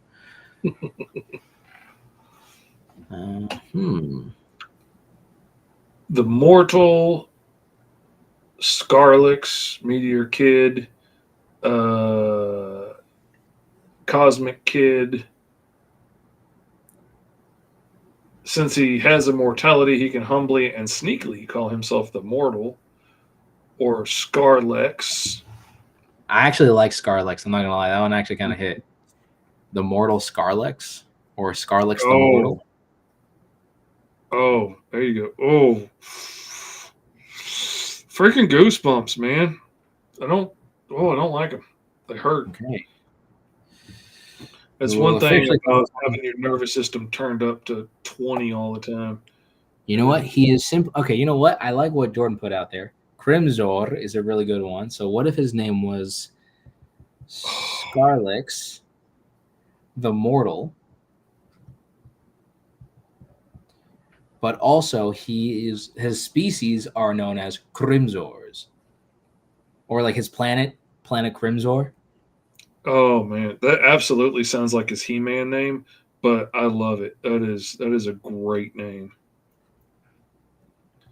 All right, now we will. Okay, because how else am I thinking? I don't know why I thought like the first thing that came into because I thought of a more heroic situation here. Because obviously I'm drawing a hero, but I'm also thinking of like because when you said Silver Surfer, my first instinct was to be like, oh, I should probably put him in the something similar in the Silver Surfer kind of a pose, but his power doesn't really last that long in space, which means Mm-hmm. like again, that's actually where his immortality kicks into where it's like annoying. I feel like if I was ever to like draw or like write this guy out in some kind of a comic or some story or whatever, like I can like kind of like where you know how like comic people will be like they'll read through all the books to find like one specific niche detail to be like, see, he's not all powerful. Look at this issue of this thing within that panel, and he kind of talks about this, that, or whatever. His little tidbit is that like I guess the tidbit for him for Scarlix, if you will, is the fact that he's like that Scarlett would be like, listen, I don't. It's like I'm actually consistently dying in space. I can't breathe, and the fact that my powers are very limited is saying something. So he actually has to learn, and he's training himself to use his flight as well as his bodily weapons in order for him to kind of like zoom through the vast void of space. But it's like every time he's there, he kind of dies, but his immortality doesn't really allow him that. So he's kind of like, again, kind of like Deadpool, always dying, but yet coming back every time. Where he's just like, Mm-hmm. Yeah, that's there was a character in an early issue of Swamp Thing back when it was still like a horror comic in the beginning, and I always loved this character because he was immortal, and Swamp Thing went through this whole time traveling adventure, and he kept landing in these different periods of time, and he would always cross paths with this guy, and the guy would die, and then Swamp Thing would disappear and show up at another time, and this guy would die. And but every time Swamp Thing left, the guy would get back up again and walk on. It turns out he was immortal, but every time he died, he went all the way back to the beginning and had to live through the entire history of man again, from like being a caveman when he died the first time, and then like when he died the 12th time, he has to go all the way back to being born as a caveman, live through the centuries getting killed over and over again until he got to this last time he got killed, and then stand up and walk away. And when he gets killed again, he goes all the way back to the Stone Age and has to live through it all over again, dying over and over and over again. And I have never been able to get that horrible thought out of my head since then. hence why now you think that immortality is one of the worst kind of Oh powers. man, I think it would just be such a curse to just, even if you just survived everything, like no matter how bad it hurts you, you would never get the relief of dying from it. Like it could just hurt you forever. Like if somebody dumped you in a tank full of like 2 inches of acid, let's say, you would never melt away and die. You would just sit there and burn forever until you somehow manage to claw your way out of that tank, or the acid finally burnt through the walls in 20 years or whatever. Like somebody bricked you up in a wall, like you would just be there forever. Like, oh, it absolutely terrifies me, the implications and what could happen from that. I do no, no, no. Don't care for it. Don't want it. Too many things could go bad. Down to just like me, things could happen. Like there's nothing, just because you're immortal doesn't mean that you're not gonna like get a disease or something, or get a you could you could get the plague for that matter, and then never be able to have anybody get close to you again without them getting this disease that there's no cure for and nobody has immunity for anymore, and just have to be by yourself forever and fear anybody that you gets close to you is going to get sick and die. Like, it's too many things could go wrong. I'm always thinking of the horror anthology show, like what would happen to the character in that situation kind of answer, and not the like, oh, you're Wolverine, you can take a beating and keep on going. Like But you're thinking more like the proper social implications of what would actually happen if, like, you do have immortality. It's yeah, like I'm it's not thinking really more what like it's. the Twilight Zone version of what would it really be like to have this power, watch everybody that you ever know and care about die, and know that you're just going to keep carrying on.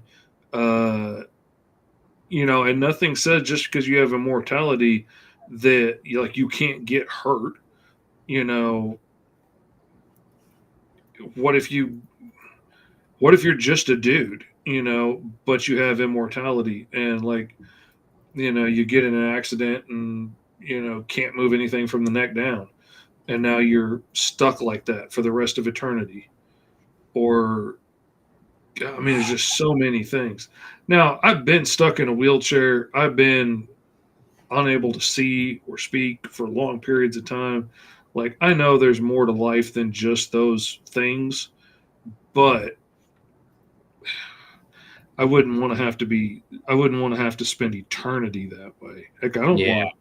I wouldn't want to live to 100 in that kind of condition. I would want some peace before then. But yeah, yeah, it scares me, man.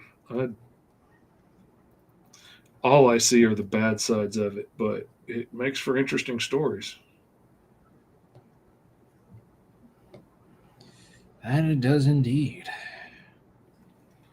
don't know that this is necessarily the right color, but I think the part of the reason why I had to go straight into this because I feel like I had to go straight to the cover. Because I feel like I wasn't able to properly. Because again, for me, I always just simply design the characters. That's why I like doing the standing one. So in the off chance, like, I remember we even did this for a School of Fish when like designing characters and like having them as a reference. I always do that. Like designing the characters just kind of straightforward. And I realized I've been drawing this entire time and not even showing my screen. How dare I? Anyways, here's where I'm at so far.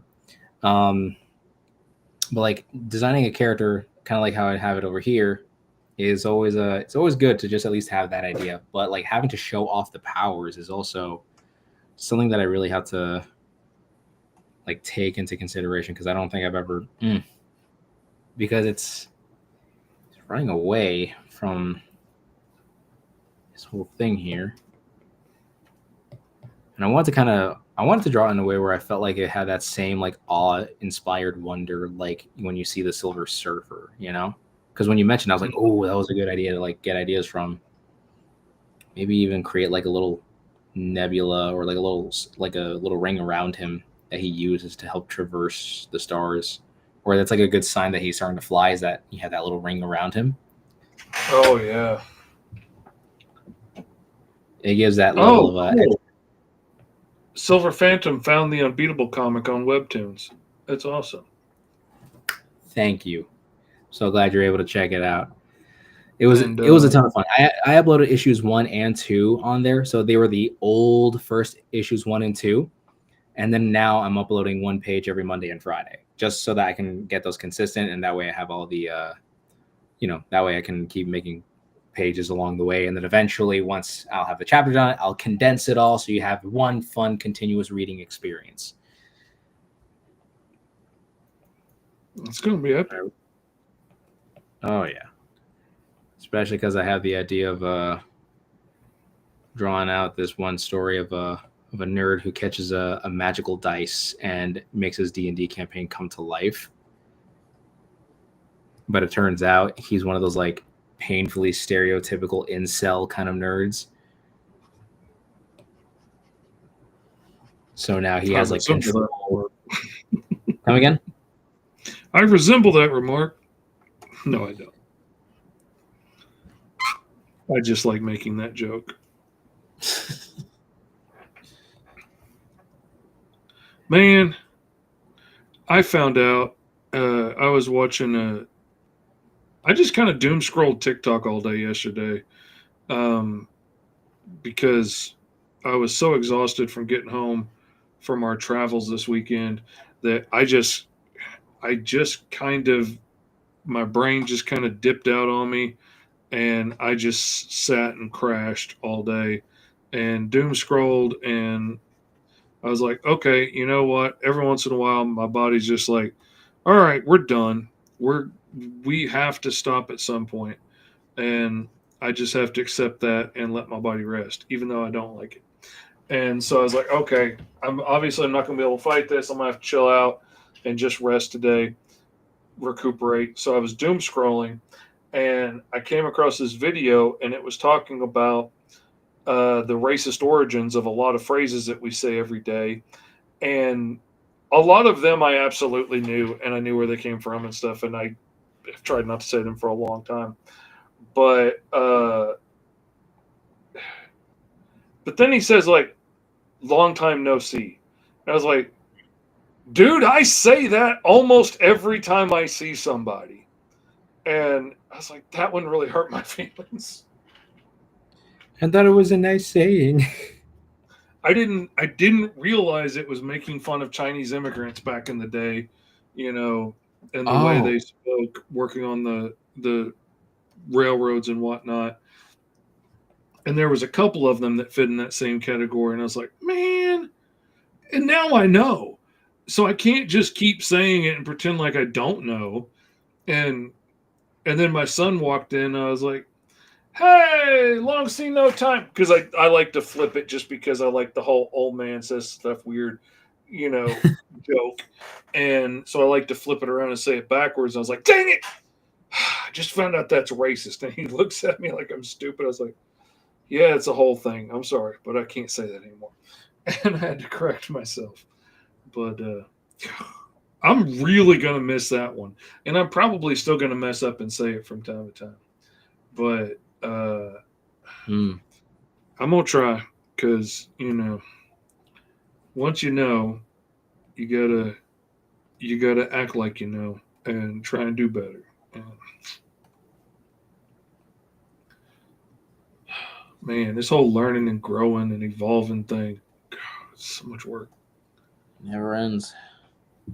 But I like who I are now a whole lot better than who I used to be. So I'm gonna keep at it. But man, it's a lot of work. But then I look at my beautiful little grandbabies this weekend. I'm like, you know what? They're worth the work, 100%.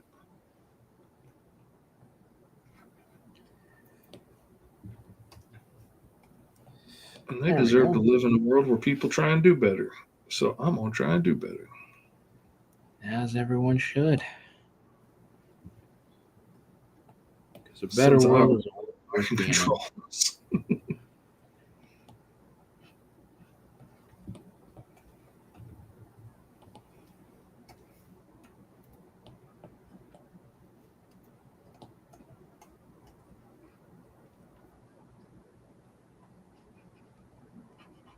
Okay.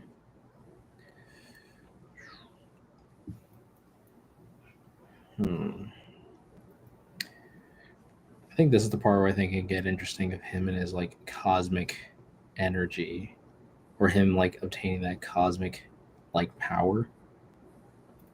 Because I don't know why I think like rings, like the rings of a planet, always tend to be very interesting. I always loved the rings around Havoc when he would use his powers. I always thought that was so cool. Always wanted to rip that off somehow, but There we go. I always struggled with originality as a kid. So I was like, how can I steal the Hulk and make it look like it's mine? Simple. Use an ogre. It's the same difference. Because that's exactly what I did when making my very own quote-unquote public domain Hulk, when in reality I just found a character of mythic origin and just kind of used that instead. I did a. I basically made the Hulk as just a big white dude in a New York Yankees outfit for God only knows what reason.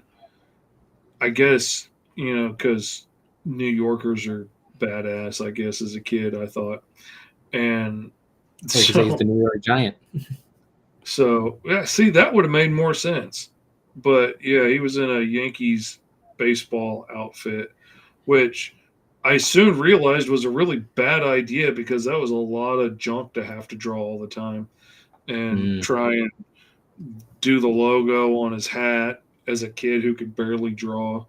And yeah, it was not a good idea across the board. But um, but that was my ripoff Hulk as a kid. And then there was my totally unique character, Diamond, who was a guy with completely shiny diamond skin and shot diamonds out of his hands and could make a big diamond slide to ride around on. Not at all like Iceman from Spider-Man and His Amazing Friends. Not at all. Not nothing like that at all. Love that show as a kid. Nor was the rip-off Fire Girl that could fly around with him um, a rip-off. I don't know why you keep accusing me of this. Me? Let's see. Commander Comic says I finished my character. Awesome, man. Awesome. Can't wait to see it. Okay, I think I got a good idea for my whole situation over here. Whoops. Clicking on the wrong screen. I want to see how I can do that body morphing thing, or at least like his body weapon of sorts. I could do claws as too easy. Maybe because I wanted to show off like one of his arms, like I guess like morphing into some kind of a. I mean, you could have him like completely change himself into like a blade or something, like the T-2000 or whatever from Terminator, or he could even like mutate his arm into like a laser weapon or something. I mean,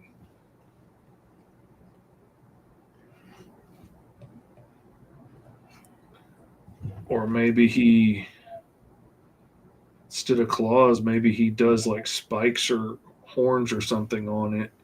That was actually what I wanted to do. I wanted to show Or off like the pincher, spikes. or turns it into like the stinger of a wasp or something.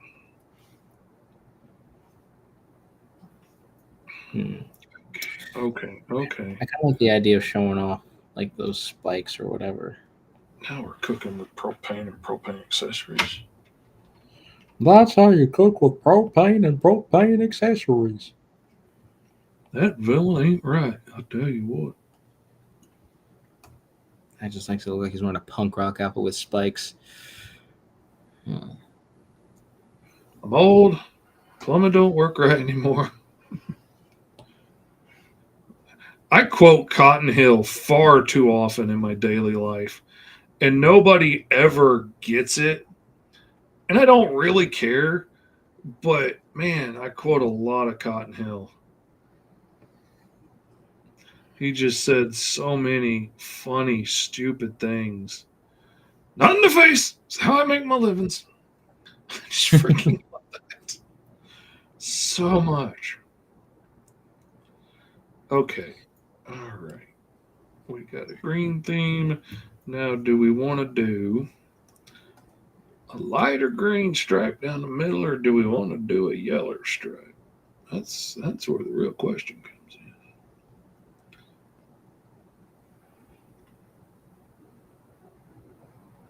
That's where you kids playing along at home could sound off. Okay, so that's not bad.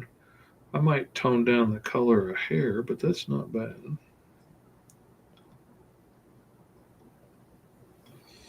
Okay, Tell them what they get. They get a copy of the home game they can download for free off of Instagram. Link in the comments below. Okay. I think that's a. I guess I can probably also show off like actual talons to an extent, like actual bird like talons. Probably play off of that for a second.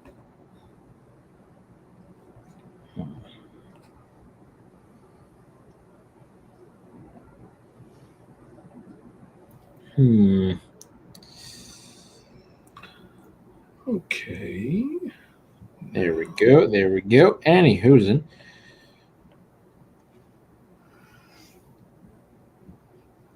I feel like I might have to do another cover at some point in time. Maybe when I do another Roll for Hero recap, I'll probably draw out, a probably more detailed cover. But I like this kind of concept of him looking out with awe and whimsy, getting to something with awe and whimsy, and the buoyancy of an angle. That has been bugging me so much since then. I've gone on several little tirades about that. Every time I tell somebody about what an awesome character we came up with on that show, I go on like a 5-minute tirade about the buoyancy of an eagle. It really, really bugs me. It shouldn't bug me that bad, but oh my gosh. Yeah. That just. So this is a rough concept for now. I kind of like staring out because I remember which one of y'all said it. One of y'all said it over here. It was Jordan who suggested that I draw the comic cover of my character standing on the mountain of his home planet, looking to the stars. That was a really cool idea that I originally wanted to do. So you actually kind of had like my idea like shouted out there because I had that in mind. But I wanted to show off. Oh, sure. Yes, I did actually. Maybe a cosmic construct like Green Lantern.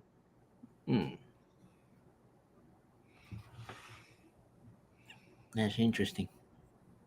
But anyways. I don't know if the posing on this is right for that kind of a thing. I feel like I need to have him like in an actual action pose. With his kung fu grip.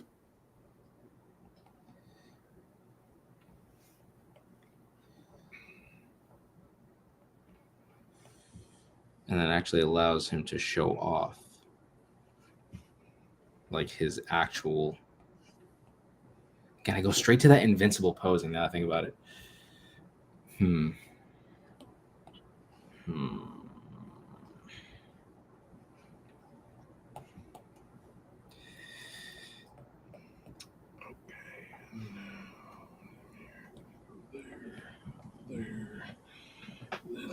This is the interesting part. So we have Scarlix from the planet of Crimzor.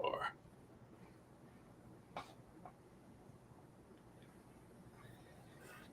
wonder what he would sound. Honestly, looking at this character, he has what kind of voice? Can't tell if it's one of those kind of voices where he would have it like he's skinny but has a deep voice, or he could have a higher voice because of it. Like based off this visual, I wonder what kind of accent people would think he would have. Oh, wrong layer. There we go. Let's see, maybe. Oh, dang. That's looking nice. That is looking really good, Fish. Thank you.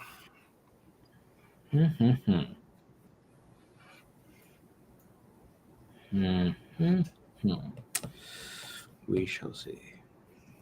Yeah, I'm liking the green dreads, well, braids, but like, kind of make them look snakish but not be, and kind of steer into the whole thing like developed or stole these gloves that let her turn things to stone, and then themed her whole look around that.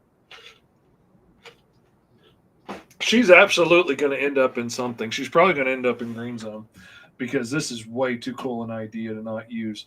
That or I could stick her in the Mighty Call. because the last I read, there was all that snake people stuff. So I can see that as like a something along the lines of that. If you guys want to know what context I'm talking about, you should totally pick up the Mighty Cog at GoMrFish.com.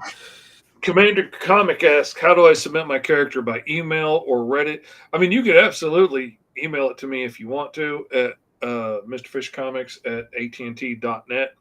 But also, you could tag us in it on any social media or tag it with the hashtag roll4hero, ROL number 4, HERO.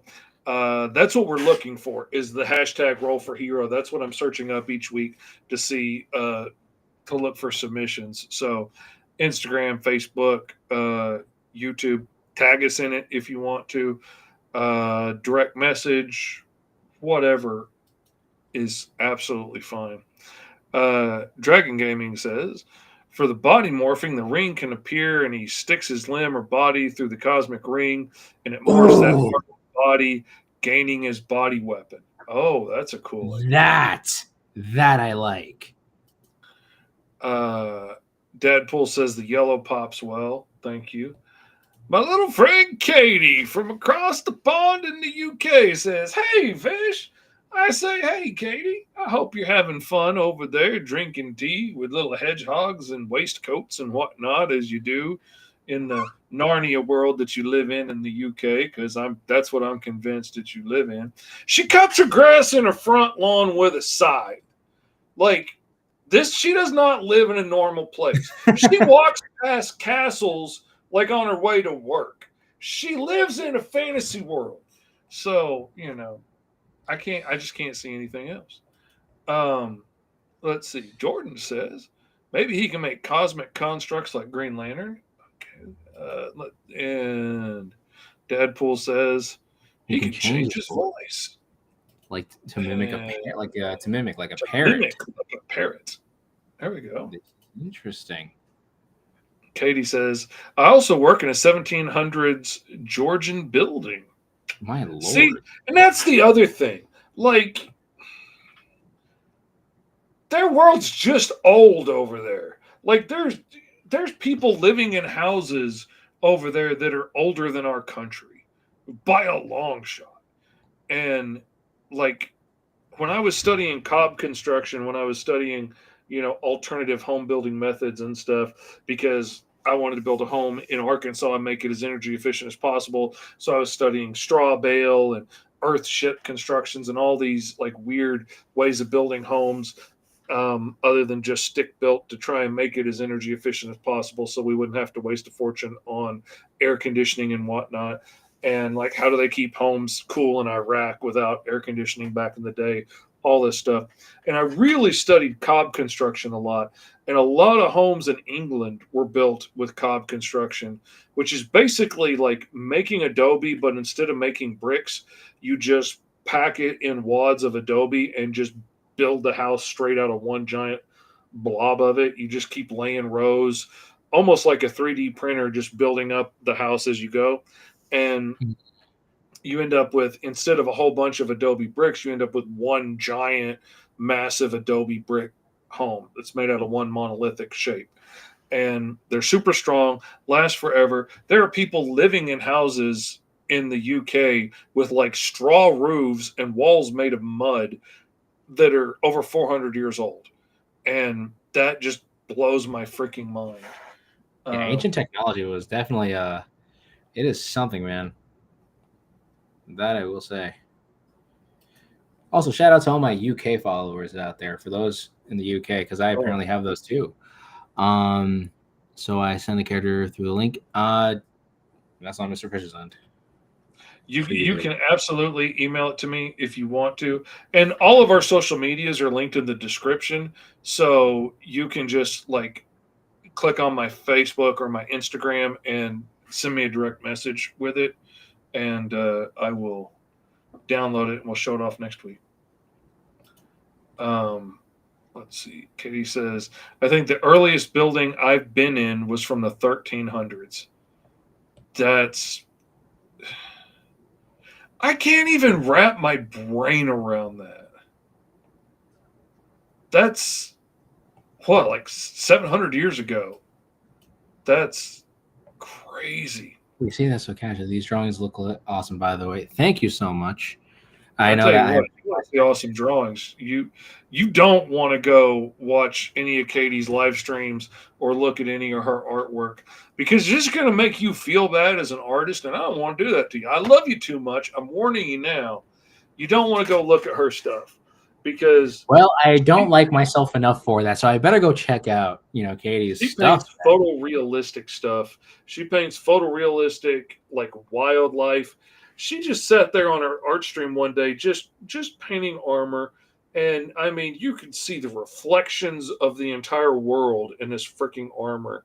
It's and she's just daubing around with a brush and just like, I'm gonna smear this a little bit. I'm gonna smear that a little bit. Oh, look, it looks like a photograph. Yeah. Ah, so we have a Bob Ross in our situation here. How dare she? Man, she puts Bob Ross to shame. Man, Bob And Ross. not putting Bob Ross to shame. He spent his whole life wishing he could be as good as Katie. And Katie was like 3 at the time. So, like, that just goes to show you, man, she's good. She's good. I'm saying, I'm putting it out there. She's better than all of us. Anyway, but I'm not going to stop just because she's awesome. I'm going to keep doing my thing. I just know I'm going to be living in Katie's shadow. That's all. That's all right. It's okay. It's my little piece of her shadow, and I can live in it if I want to. Maybe I'm going to redecorate in her shadow. Maybe I'm going to put a little highlight over there. Maybe I'm going to put a little skull over here. I used to drive my ex nuts and make my kids crack up when I would be painting stuff because I used to make a lot of props for church, and I would be painting in the living room, and I would start doing my like nihilistic Bob Ross voice, and I'd be like, maybe in this scorched little desert, maybe there's a skull on the ground because a little cow got ate up by the desert, and all of his bones have been eaten and bleached away by the vultures. Just his skull's left. That's okay. It's your little wasteland. You can do whatever you want with it. You can make it just as toxic and deadly as you want. Nobody say you can't. And oh man, I had so much fun with that. Gotta be a Too blast. much fun, let's say. I don't know why I keep thinking of one of my daughter-in-laws when I make villains, but A, she's autistic like me, and B, she's got a vivacious personality, and I just love her. So absolutely, I had designed the character that ended up becoming Captain Hook in Alice Lost in Wonderland years ago. I designed this character probably 10 years ago, and have some artwork I did in like an art share thing where like I would pencil something and somebody else would ink it, somebody else would color it, and we would trade out. And like I would ink somebody else's thing, color this other thing. And so like I've got artwork of her from a long time ago, but absolutely she has taken on a whole different vibe since Vanessa came into our lives, and absolutely is the embodiment of her now. And it's just totally like flavored her character the more time I've got to spend with Vanessa. And I can't help but kind of think of her at the same time as I'm doing this Medusa too. And it's not just the braids, but there's just the big smile as she's running off to do something terrible. I'm like, yeah, that's good. She would thoroughly enjoy being a supervillain, as I would have. I always wanted to be a supervillain growing up. I'll admit it. I wanted to grow up to be Doctor Doom. I didn't want to grow up to be Reed Richards. Reed Richards got bullied a lot. Oh man. I love the way this character came out. I really, really dig it. I'm actually kind of digging this new pose that I have for this cover. I like it. Yeah, there we go. Now we kind of got something over here. Got some more consistent work. Now we got something going on. I can't tell if I still want to do that whole concept of the rings going around him like this, or like having it almost like a strange helicopter looking thing on behind his back. Like using the power of cosmic to guide him through. Hmm. And then probably trying to find a way to incorporate that little, the element of using the rings to kind of show off the body being morphed. And I was trying to do like a little needle arm over here. I've enjoyed ever since ever since they did the Doctor Strange movie and stuff, and the way they showed off the magic with him, like I've seen that just erupt through indie comics as the way everybody draws magic now. And I kind of like parts of it, and then I like to twist it and take it and do my own thing with it. But I liked the idea of the way those shapes would spin and move and stuff, and I like kind of incorporating that into my magic. And sometimes I also like the idea that they used to do more often of like a ribbon of like ancient unknown language or whatever when they're using magic, and having that like spiral around and move as they're like moving their body, almost like an electron orbiting an atom, but like going around their whole body and coming off their hand, and then they're shooting out this power or whatever.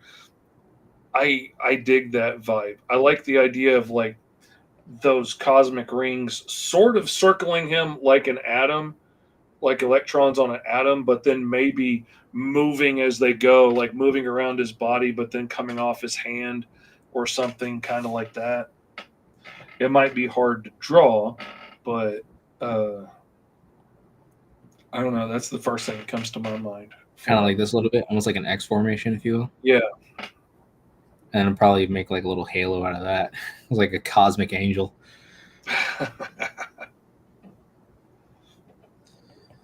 Very angry cosmic angel. There we go. That. And then I actually get to show like light as the ribbon of speed makes a blur around it. Says Commander comic, like the Matrix. And use some Kirby Crackle over here, because we gotta love our Kirby Crackle. Oh, Dadpool says he's already posted his. Let me see. Already? Yeah. Oh, wait a minute. That's not the interwebs. That's looking inside my own files. I'm not going to find it looking there. Oh, yeah. The Kirby Crackle is definitely the right move to go to for this. Oh, that is actually really cool. Ooh, that is actually nice. Okay. This is Scarlex. I am Scarlet. I am Scarlex from the planet Crimzor. And I am on the run from those who tried to destroy me.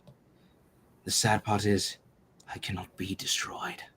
There we go. Will he be appearing in the Unbeatables? That is what? Here's the thing. This character showing up in the Unbeatables right along with Rocket Fist, Powerful, Emerald Turtle, and all the other fun characters over there. That would be a fun segue to getting into the cosmic level stuff, because I especially have like a few, like crazy, cosmic adjacent adventures that they could go on. Oof, man, it's a lot of fun trying to see if I can dive into that. But other than that, what do we got over here? Iron Maiden. Ooh, based off the character Iron Maiden? Nearly deceased wife, she was rebuilt by her desperate husband using stolen government parts. Eventually, the government came to collect and took possession of her to be used as a cyborg weapon. Got cyborg, android, diesel punk, 4 minor powers, energy projection, body weapons, modern weapons, and change size. Motivation, seeking a cure for powers, and modifier, little control over the powers. Cool. Oh man, that's awesome. And Iron Maiden, oh, that's great for it being like his wife, like, and oh, I love that. That's a great idea, man. Oh, that's fantastic. Absolutely great idea. Alrighty. Let's see if I can even tackle on the idea of getting to actually drawing his face, or actually even just finishing up the, or at least getting the general idea of this little cover here. Because I am Where did actually you post it at, Commander Comics, so I can look it up?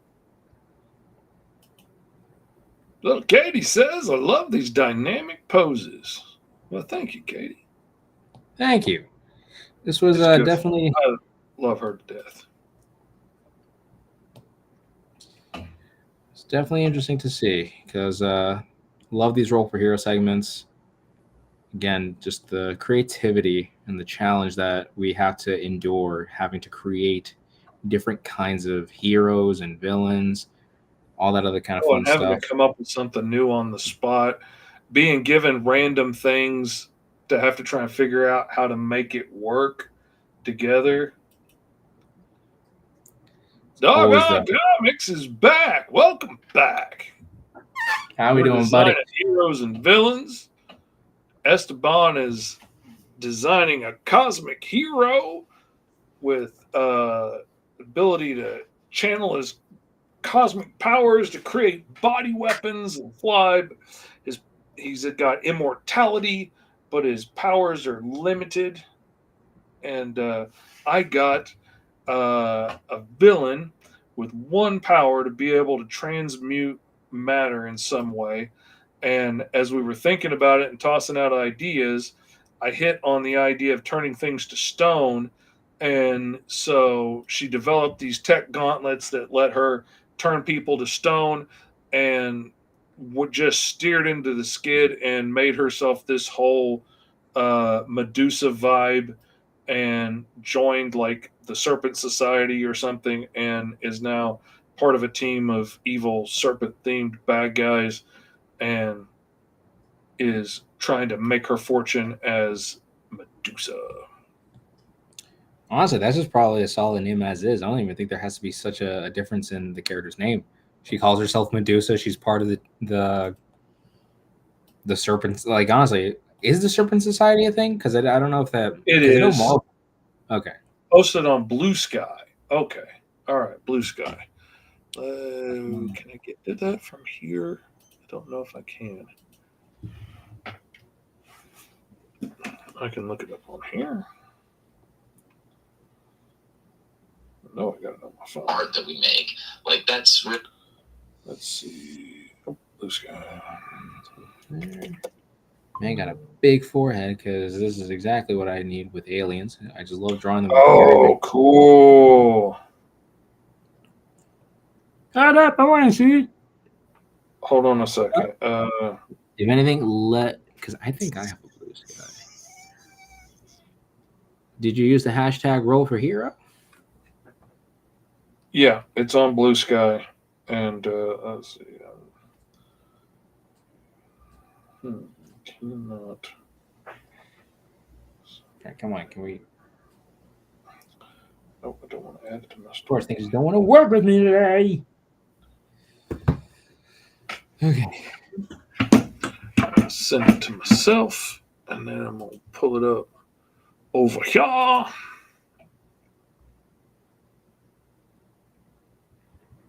So I can just show it. Oh, wrong one. So I'm logged into the wrong account because I sent it to my personal account.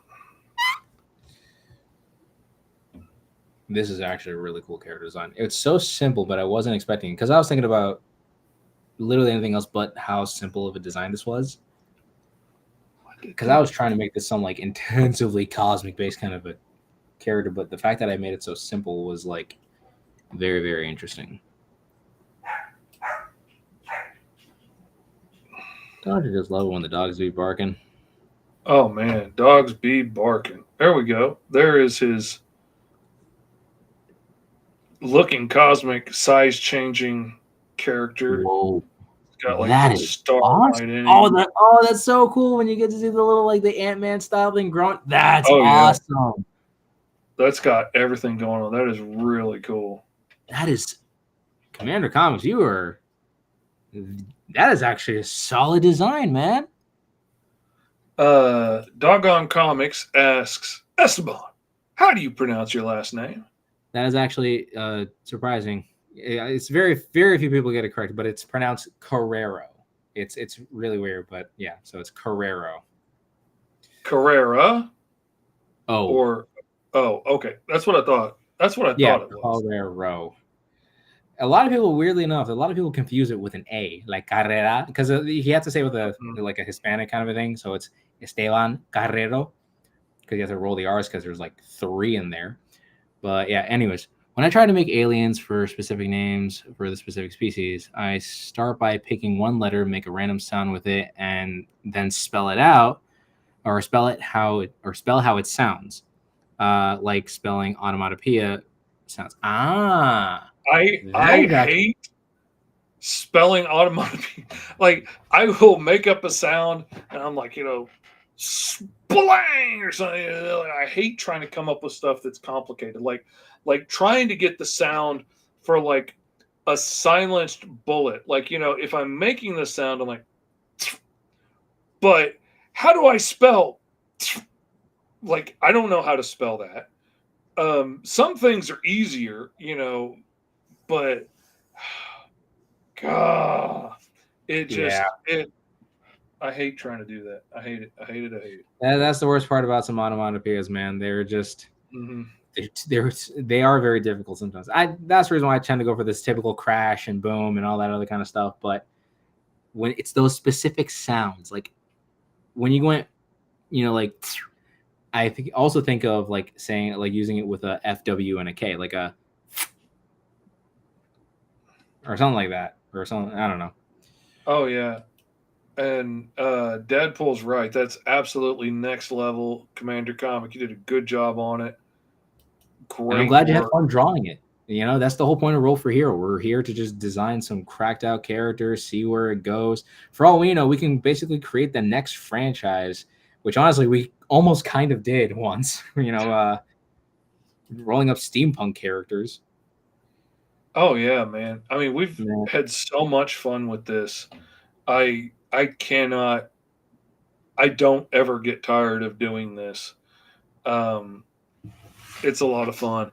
I mean, like, I do have work I need to get done today, but I thoroughly enjoy making these characters and coming up with new ideas, making up something original, trying to figure out the puzzle of how to make these things work together when, I just love it. I love it. Because it really does challenge the creativity. And for all we know, we could also be unlocking some skills that we honestly never would have thought to be utilizing in our, on our art journeys, because art is a never ending thing to learn from. There's always something new to experience in the realms of art, which is always something I very much enjoyed when ever designing these characters. Because again, sometimes the very first character we've ever done like properly on our our first official episode when we first did this Roll for Hero stuff, like streaming it and whatnot, like I had no reference. I was just kind of going in gung ho, like, what am I doing? And then eventually I thought of an ancient luchador who uses the power of his mask to apprehend, elemental abilities. Never would have thought to work with that, but it worked. Mm-hmm. And that's the thing, like, it's just getting creative. It's playing around. It's letting the ideas simmer for a second and see what you come up with. Whoopsie. There's so much neat stuff that you can come up with. And every time I have an idea for something, I get like 3 other ideas the way I could have taken it. But, you pick a direction and you head that way. And sometime it would be fun if I had the free time to go back and also do some of the other ideas I had for those same prompts. That might be a fun challenge one day to Like go back to one of the older prompts and then like redesign an entirely new character based off of it. yeah. Or like go back and pick one from the characters we've done before and do one of our different ideas that we had for that. Ooh. Or let the fans vote on like which characters they'd like to see redone, and I do a new interpretation of the prompts for one of your characters and you do one of mine or something. Like all Now kinds of that's cool things we can do with it. maybe for season 1 or season 2, maybe. Maybe. Could be. Could be. Let's see. You know what else could be a really awesome idea? A poster of all the characters that we've done thus far. That could be a good idea. What do y'all think, everybody? Y'all think you would want to obtain a poster of every character we've done thus far for Roll for Hero? Let us know in the comments.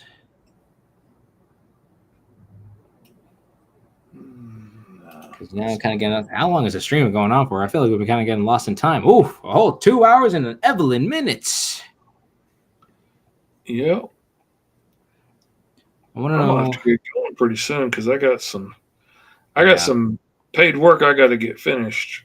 And I have a comic page to probably work on. I want to know. I make my own superheroes. I want to know how I make my own superheroes.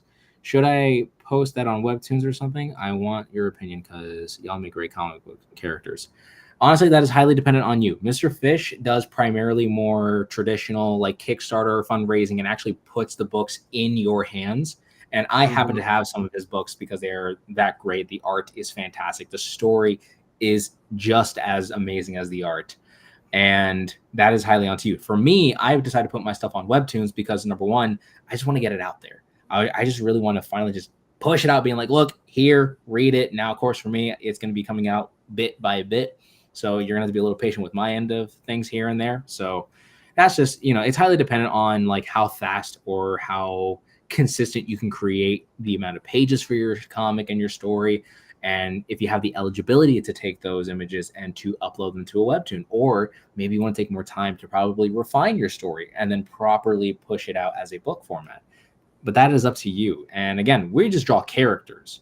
Now, drawing and writing up a whole story, that's an entirely different situation. Now, for me, I'm doing this completely solo, and I'm just kind of making my own stories. But Mr. Fish over here actually works with amazing writers like T.S. Lewis and a vast variety of other individuals creating fantastic stories. So, again, that's also dependent if you have a writer, as like a friend of yours or something like that. So that's something you got to keep in mind. So that's just my opinion. Some people are comfortable doing all of the writing and stuff as well, and then other people aren't.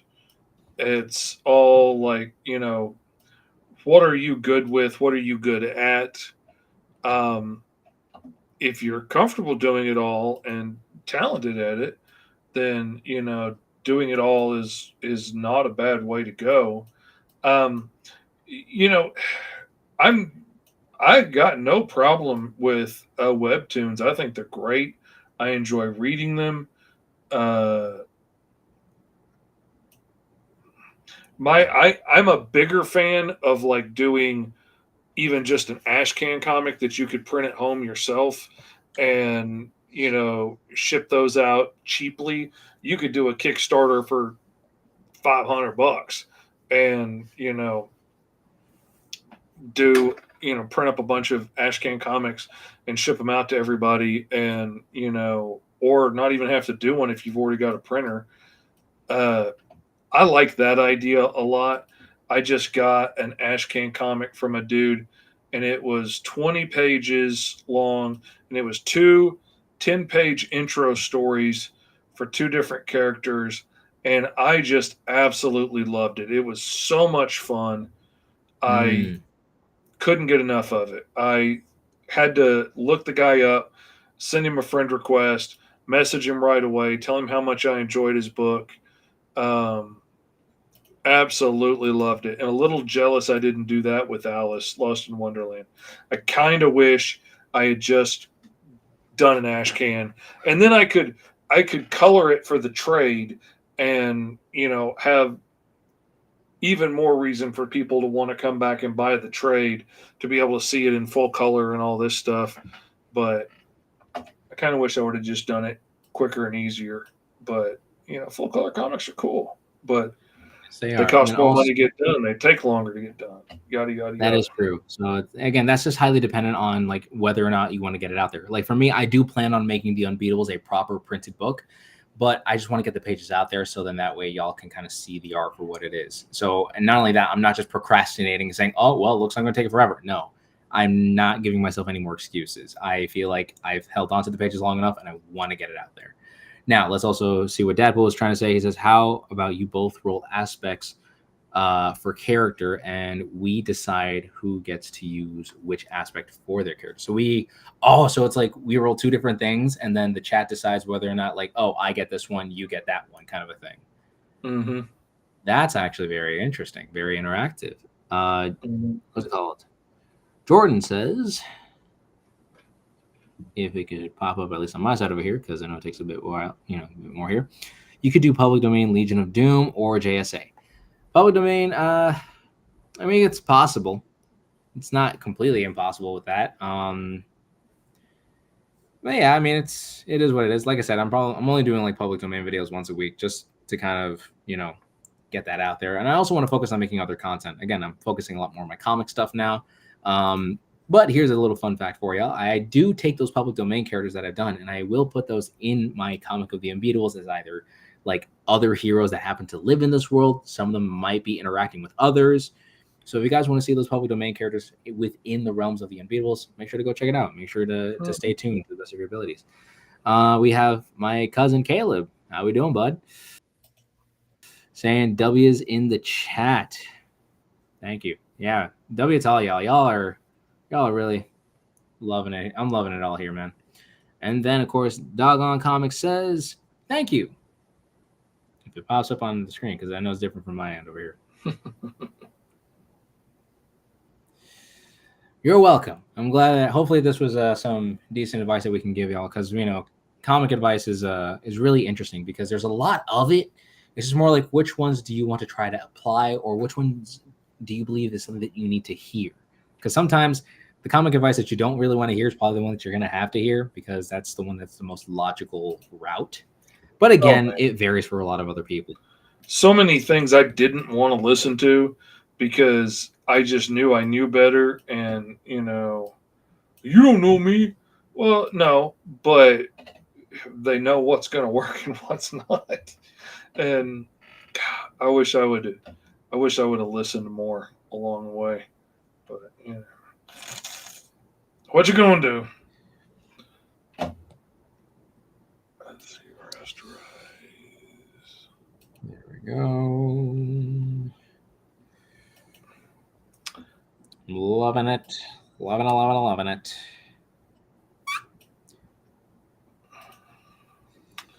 Now draw the belt buckle. Well, there we go. I need a good stone texture. If only I had a good friend from the UK that sent me pictures of cool textures all the time. Katie. But she stopped doing it. Oh, leave her alone. She's just trying to enjoy two weird uncles drawing out some weird characters. And it's probably the middle of the night where she is. I don't know. I don't have my UK. That is so true. She's on the other side of the world. It's in the other room. Oh, like a man. She's across the entire planet. Like Scoob and I were just trying to enjoy a cheese sandwich.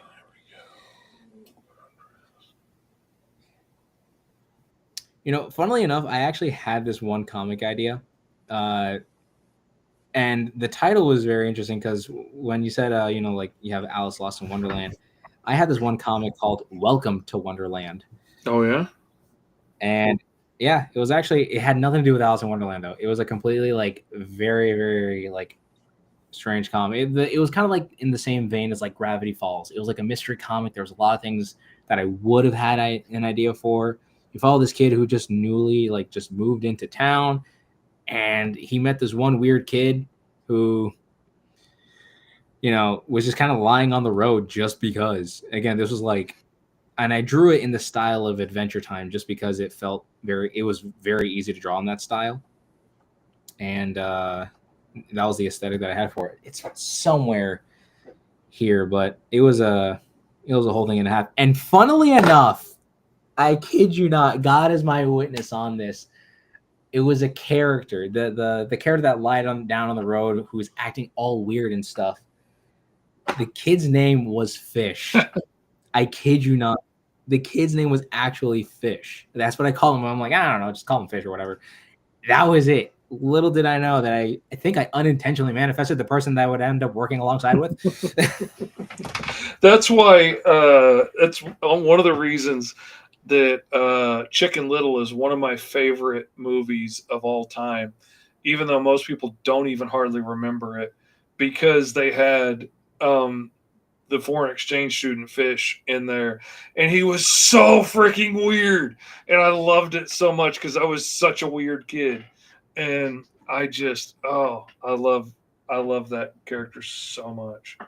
Cannot get enough. That was one of my favorite movies. Chicken Little was so hilarious.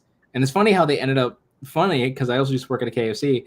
They end up now having a permanent little menu item called the Chicken Little sandwich, which is like a little chicken tender in between buns, pickle, and mayo. That's wild. I didn't know they still had one like that. That's crazy. Oh yeah, it's a menu item for sure. Other than that, though, I think I got the general gist of this entire thing. Now I just had to draw those little cosmic circles and rays and all that other kind of stuff, especially the Kirby crackle. Love the Kirby crackle. I find it funny how that's like a term used in comics now. Mm-hmm. Kirby crackle. Where is it at? Where are you at? I was drawing. No. There we go. There we go. Maybe we'll try it. Because I meant to just add on the tattoo here. I'm gonna tell you this now. Ever since, because I'm so glad I asked you the question on like how the heck you keep your buildings consistent. Because man, little did I know that would help me out so much in the long run. Oh my gosh, that was the most like. If you guys haven't, Mr. Fish has an entire series called The School of Fish. And we've actually tackled on the topic of drawing, preset building brushes, but also weapon brushes and, like even people in the crowd and stuff like that, just so that you have, especially for digital comics, so then that way you can just kind of put things in there without having painstakingly I've got a whole brush full of just little bitty tiny people for when you're like looking down on the city and you need people like screaming because Godzilla's coming by. Like I got a brush full of just little tiny shapes of people. Or like if you need to populate that space pirate ship in the background, you need to fill the deck full of people. Or, people running away from a monster attack or something. It's just a bunch of little folks that you can just throw them in real quick. And it works so great. If I have to draw anything in great detail one time, it's worth it for me to go ahead and make a brush or a reusable asset out of it. And I talk about all that stuff on the School of Fish on my YouTube. So Doggone Comics ought to go check it out. There's lots of cool stuff over there. Oh yeah, lots of wisdom to obtain from and that. all of those brushes and stuff that I make over there, I post for free on my Patreon that people can go download. And you watch the video, see how I made the brush, see how to make it your own, how to change it, alter it to work for you. All kinds of great stuff. Commander Comics says, I like Meet the Robinsons because it's a movie about moving forward or the past will be your chains. That is one of my favorites as well, especially as an adopted father with adopted kids. That movie meant a lot to me. And in a lot of ways, it hurt my feelings. It was beautiful. Like how quickly the Robinsons were to want to pull that kid in and make him part of the family is absolutely the way my family is. I love that movie, and I wish it got more respect because it's one of the only movies it's one of the only movies that deals with a kid in foster care or adoption or anything like that that doesn't have him go back to his birth parents and live happily ever after.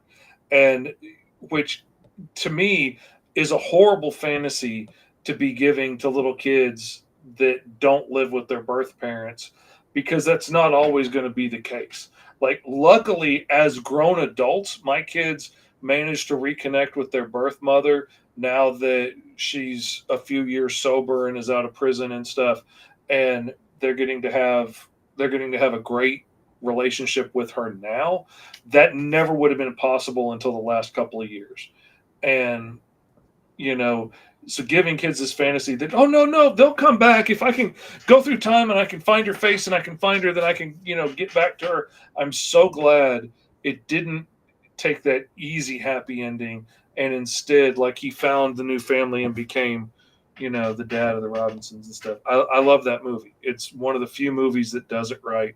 Almost every other movie cheaps out and gives kids a lesson that, is ultimately pretty hurtful to a lot of kids. I've had a lot of foster kids cry at movies like that. Let's see. It makes great content on these 4 hero videos. Thank you so much. Mark the Shark. What's up, Uncle Lee and Mr. Fish? What is up, Mark the Shark? How you doing? Glad that you're able to join along with us as we're drawing some cracked out villains and a hero. I'm drawing a space cosmic hero. Mr. Fish is drawing a grounded, Medusa snake lady of some kind that isn't a snake lady but also is snake themed, but she's got the gauntlets that'll turn you to stone. Doggone Comics asks, what program do y'all use? I use Clip Studio exclusively on the PC, and Esteban uses Procreate on the iPad, which is part of the reason that I wanted to bring him on and do this show with him, because we use different programs, and to be able to show the different aspects of how things work and everything, it's part of the deal. Mark the Shark also asked, what is the name of your channel, Mr. Fish? Well, by gosh, it's Mr. Fish Comics. It's also linked in the description of the video. But yeah, it's got links to all of our social medias in there. And my channel is Mr. Fish Comics. And I've done a series called School of Fish, which was originally what I brought Esteban on to help with. And then it very quickly turned into Roll for Hero because this was more fun.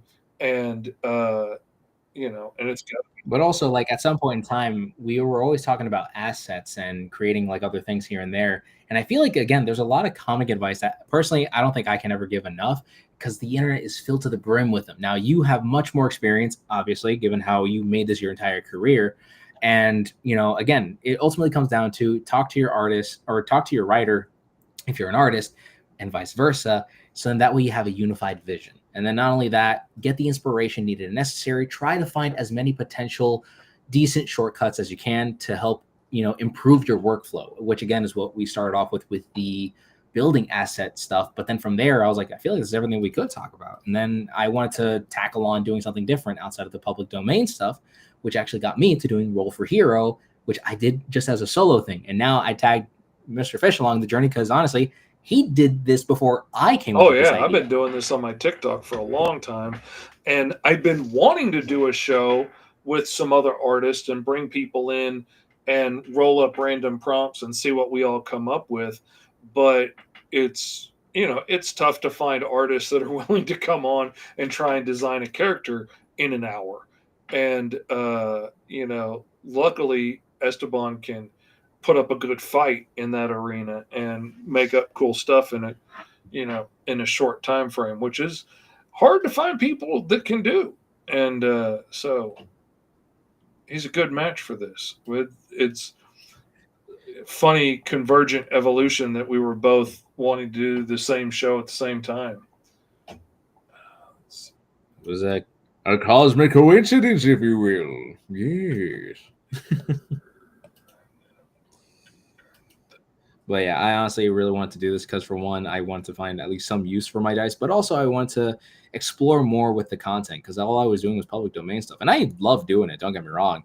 But I also wanted to diversify. Really wanted to switch it up. Really see what else I can do beyond just redesigning, characters from World War II and after. Like I wanted to see what else I could do with it, and to really challenge myself to creatively think like, okay, what kind of character could I draw with just the dice rolls itself? And I'm loving the fact that we're doing this every Wednesday. Like, I kid you not, Wednesdays are always my favorite days because of the fact I get to sit down, we get to, make some cracked out characters and try to see how we make sense of this. Only then for us to pine over the idea of being like, man, I actually want to make this an actual idea. Come on, that kind of whole thing.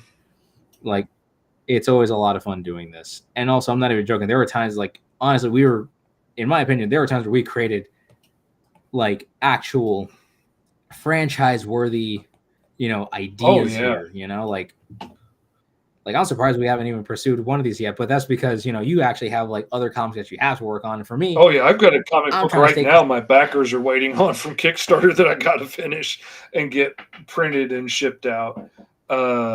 And I've got some covers and stuff that I promised people that need to get out.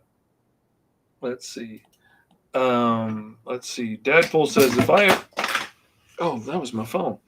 If I ever get good point with digital art, I definitely give it a shot. It's a learning curve for sure, but there's a lot of nice aspects to it, and it does save a lot of time.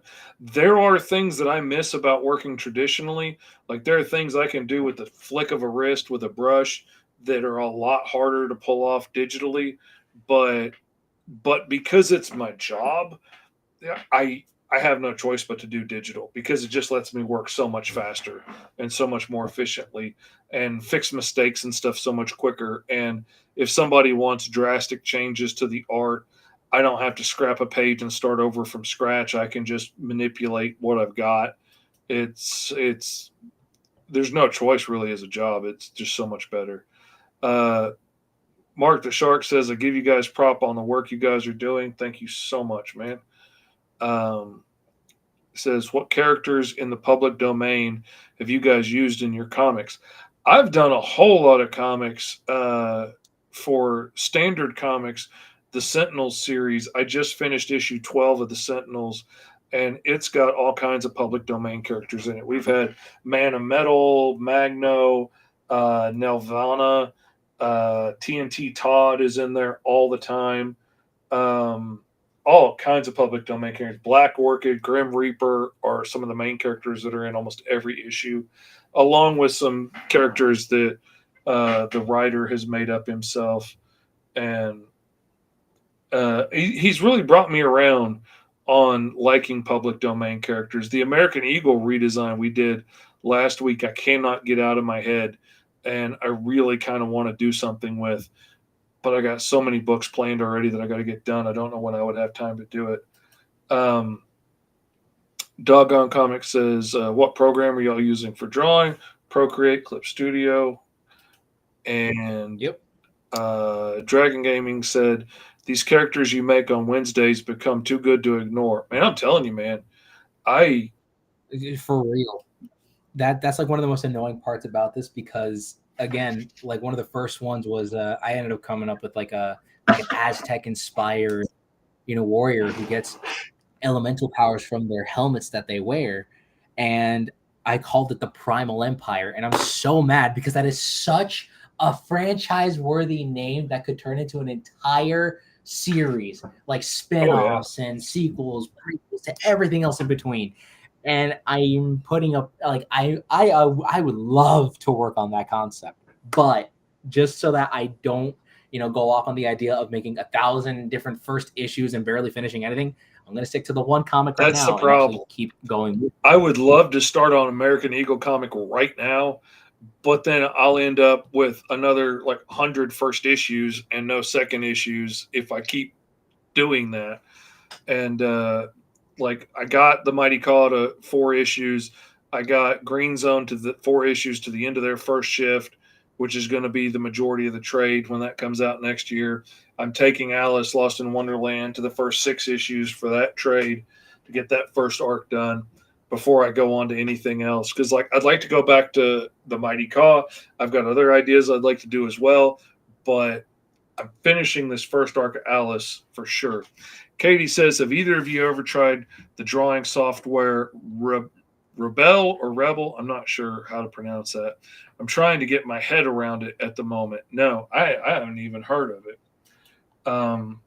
Same here. And Mark, I mean, I've heard of Ibis Paint, so I mean that's all I know of. Mark the Shark says the Sorry, Sentinel continue. series is dope. Roy created a good series. See, you know my work because I've done like 9 of those issues. So yeah, the Sentinels is absolutely dope. I love it so much.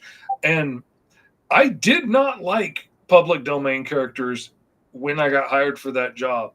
I low key was grumbling about it. I was like, why freaking use public domain instead of just make up your own characters? It's not like these public domain characters that good to start with.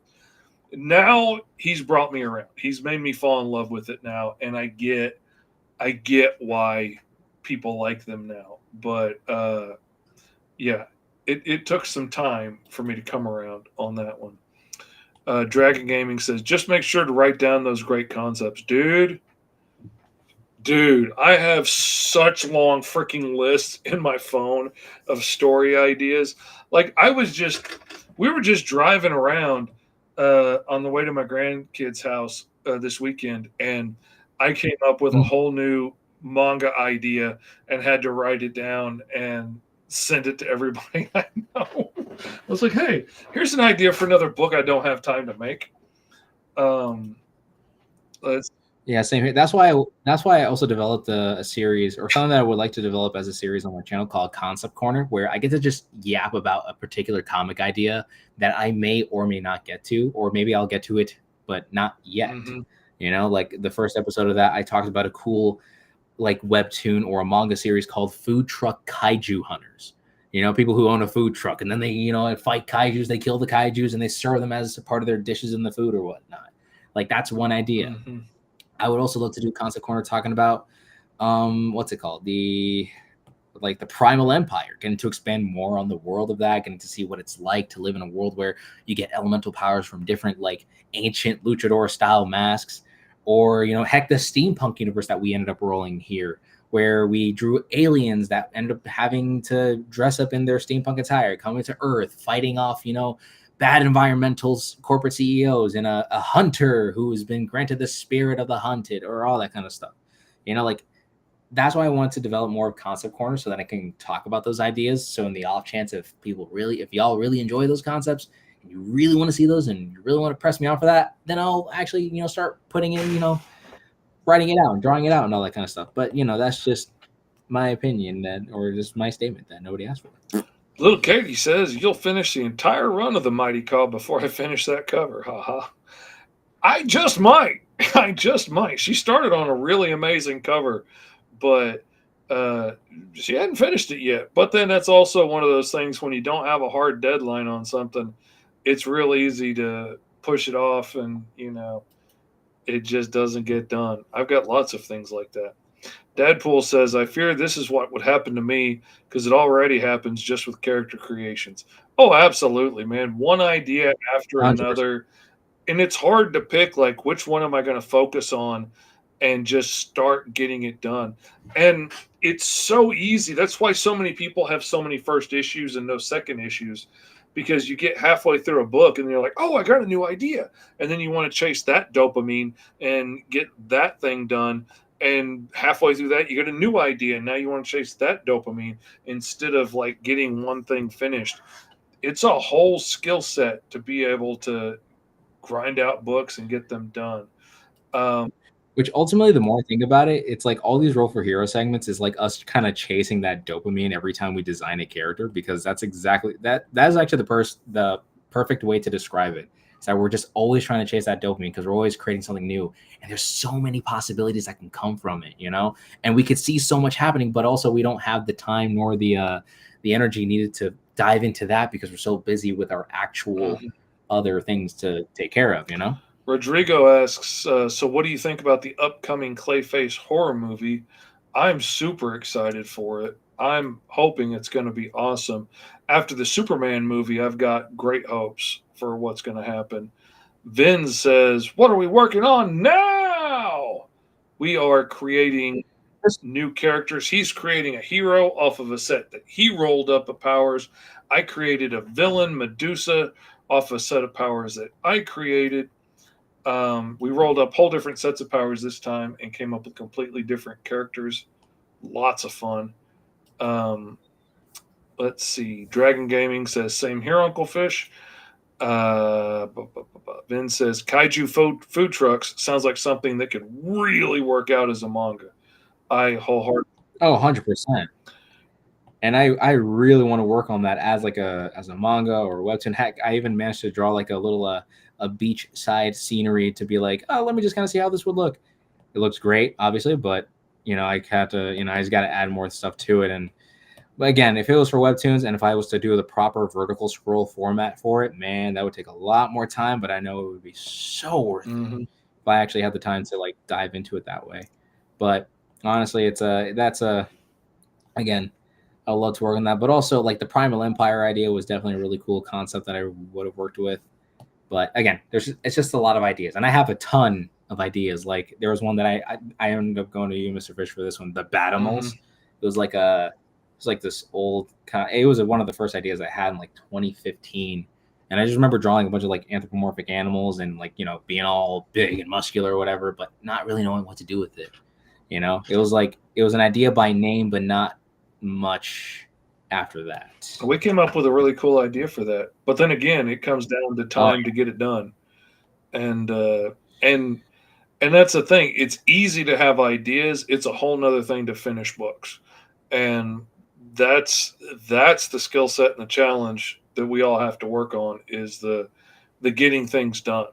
And it's one thing I'm proud of. I grind out a lot of books and get a lot of things finished, and I had a lot of people telling me when I was finishing up issue 4 of Green Zone that I really shouldn't be pivoting to Green Zone. I should be focusing on Alice because that's what was taking off and what was hot right now. And I was like, that would be the easy thing to do, but I cannot be the guy that didn't finish the first 4-issue arc of Green Zone. I cannot be the guy that got to issue 3 and then got distracted and went away and never finished it. So I had to come back and finish that first arc because I had to. I'm not gonna be the guy that didn't finish it. Mark the Shark says, Mr. Fish, I've seen a lot of artists on here share similar view on PD characters, but I find the PD characters don't get enough love. And I can agree with you on that now. I do like the shorthand that a public domain character gives you. It's easy to check out a character like Black Fury and be like, okay, this is basically Batman. And that gets you in really quickly, and you don't have to go through a big, long, drawn-out backstory to know where we are and what we're doing. And I like that aspect. I don't think there's a whole lot of name recognition because other than a handful of old heads that, know these characters, and most of us don't even know them from remembering them. We know them from looking them up on like public domain heroes websites and stuff. So there's very few people that are actually like, oh, yes, American Eagle. He was one of my favorite forgotten characters. Yeah. Also, be sure to do your homework with making sure that you just do your homework when creating public domain characters, because there are some characters that you may or may not know could still be under some variation of a copyright. So even if they are claimed to be public domain, they could still be held under something else, or maybe somebody took the idea and just altered it in a way. So if again, just make sure to do your research, diving into characters, because the same site where I tend to get all my public domain characters from, which I think is like the public domain wiki fandom or something like that. That same site also happens to have like Blue Beetle, Plastic Man, Peacemaker, The Question, which are predominantly now DC characters. But again, that's also just due to some crazy and going on. Some of them, you might could use a character that is based on the original version of them that was owned by Charlton Comics, but you can't use the name on a cover or anything without getting sued. And there's a lot of them are in very tricky territory. And then again, my original issue with the public domain is you can never really own that. You can never have any real protection over it like you could like just the fact that my character is Alice Lost in Wonderland in my story, if I had kept it the original time traveling barbarian story that it was, then I could copyright that name. I could have that down as my thing, and anybody that ripped it off, I would have some protection over. Now, Esteban could go out and make a time traveling, Alice found in Wonderland, and completely totally rip off my idea. And there's really not a whole lot I can do about it because Alice is public domain. If he hits something specific that I did, like if he turns the Cheshire Cat into a big long snake cat demon thing with a million teeth, maybe I would have some room to complain because that was my unique take on that character. But it's still a public domain character. I don't have much room to stand on if somebody wants to rip me off. If my book got super popular right now, there's no reason for Netflix to come to me to license my book when they could just do their own ripoff of my idea. And there's not a whole lot I could do about that. So that is one negative to it. That is true, yeah. And I mean, heck, even by this metric, I should also mention, because I think I forgot which one of y'all asked about who, like if we use public domain characters in our comics. In my very first issue of the Unbeatables, I wasn't even expecting to use the character, but I ended up redesigning my rendition of this character called the Green Turtle. Now, at first, it was a more modernistic suit. He was just a guy in his underwear and had like turtle, like looking kind of gloves and boots, right? And that was a public domain character. But now I took the character on a different direction and I called him the Emerald Turtle to kind of give him more of a unique edge to him. And now I made him like a full-blown like Power Ranger, essentially. But still, the fact that I took a public domain character, modified it, and then made it different. Again, I can own the Emerald Turtle, but I can't own the Green Turtle, even if I did, God knows how many different renditions of the the Green Turtle stories and whatnot. That's still in public domain. Anyone can use it. Mm-hmm. So that's why I'm trying not to use so many public domain characters, because I have original characters and so many other ideas and characters for my unbeatable story that aren't strictly from the public domain, but from my own imagination. So yeah.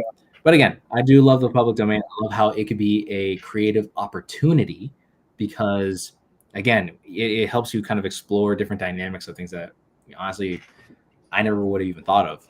And the fact that I'm even able to make a whole series of like knockoff characters. And am I expecting to keep these characters? Probably not. I don't know. Just kind of yapping now, but still. Commander Comic says his next character he's making is a toy-themed villain. That could be cool. Lots of haze and highs. How are there only 9 people watching this? It's so awesome. Never mind, only 7. And then Rodrigo asking, what do you think about the show Peacemaker? I haven't seen the last couple of episodes, but I'm enjoying it. That first episode, whew, that was a shocker. I mean, I know it's Peacemaker. I know they go over the top at times. I was not expecting that first episode of season 2 to go as hard as it went. And like my wife and kids were walking in the room when what scene was on, and I turned off. I was like, "Oh, the I'm like, scene? Babe, I'm sorry, I did not realize what was fixing to come on." And she's like, "Uh-huh, yeah, that was."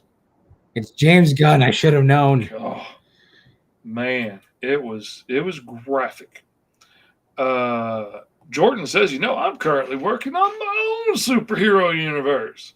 I'm a bit of a scientist myself, says Jordan. That's awesome, man. I would love to see more about it. You should post some pictures and share it with us. Oh yeah. Now I'm just kind of doing some little cosmic backgroundy kind of stuff. Was I actually expecting to finish this? Absolutely not. But here we are. Yeah, I quit a long time ago. But I got to reading the comments and stuff. So, yeah.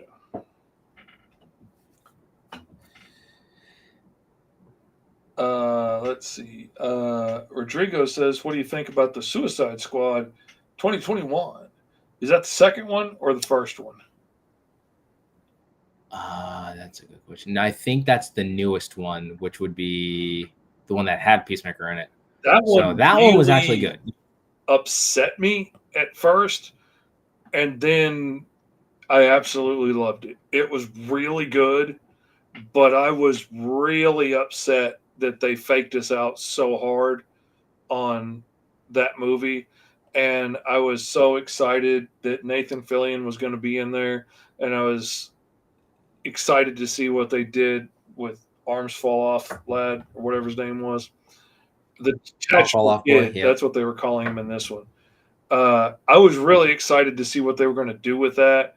And then after the opening credits, I was so mad. By the end of the movie, I was cheering. I absolutely they killed it on that. Oh yeah, I mean, definitely, I will say that rendition of the Suicide Squad definitely did, was definitely better in my opinion. Again, I will say DC, that was not DC's best era, which again was the Batfleck era and stuff like that. No, I have no hate towards Ben Affleck as him as Batman, because I think he was in my opinion, he was low key the perfect choice Oh for yeah, I Batman. It think just he's sucks that he the was given best guy a yet. really But I don't think he had he the was best given a bad movies script. to be in. I think he had the potential to be the best Batman. I think he looked absolutely gorgeous in that suit. I loved it. I wish he would have gotten better movies to be in. What up, Cedric? Dadpool says, Mr. Fish, are all of your comics a part of the same verse, or are they just completely separate? That's an interesting question, Dadpool. Now, Alice Lost in Wonderland is its own unique thing, because in my story, Wonderland is a rift between worlds. So it's this interdimensional rift where people have gotten lost from all kinds of different dimensions across the multiverse. Now, out there in the multiverse is the world that Green Zone comes from and stuff. Will there ever be crossover between that? Maybe, maybe not, probably not. Green Zone's a more grounded story, if you can have a grounded story with an 8-foot lizard man in it. But it's a more grounded story about how hard it is for mutants in this world, and how they automatically lose their citizenship and they have to earn their citizenship back by proving they're not a supervillain waiting to happen. So if you can survive 5 years in the military or the fire department, or in this case, the police force, then you can get your citizenship and move out of the ghetto. And we're following a group of mutants on their first shift of the force as they're trying to work their way through a corrupt law enforcement system in a world that's designed to beat them down and designed for them to fail, to see if they're going to be able to survive in this and eventually get out and thrive. And the first 4 issues is just the first shift on the force. It's a tough place. It's a tough place to survive. Alice is more time travel, multiversal adventure kind of stuff, a lot more sci-fi and things like that. Now, the Mighty Caw, the Cro-Magnon, takes place in outer space. It's a bloody R-rated love letter to Saturday morning cartoons. It's a bird barbarian killing his way across the galaxy in this big space epic. But if you follow the clues, and if you happen to get the limited edition, like Fishtail anthology books that I did and stuff, and if you read some stuff if you read the Mighty Caw handbook, and if you read some of the stuff that's going to come up, some of the extra stuff that's been done in other places and published other places, that's going to be in the Green Zone trade, then you'll realize that the Mighty Caw crash lands on a far, far, far future version of the world that Green Zone's in. So,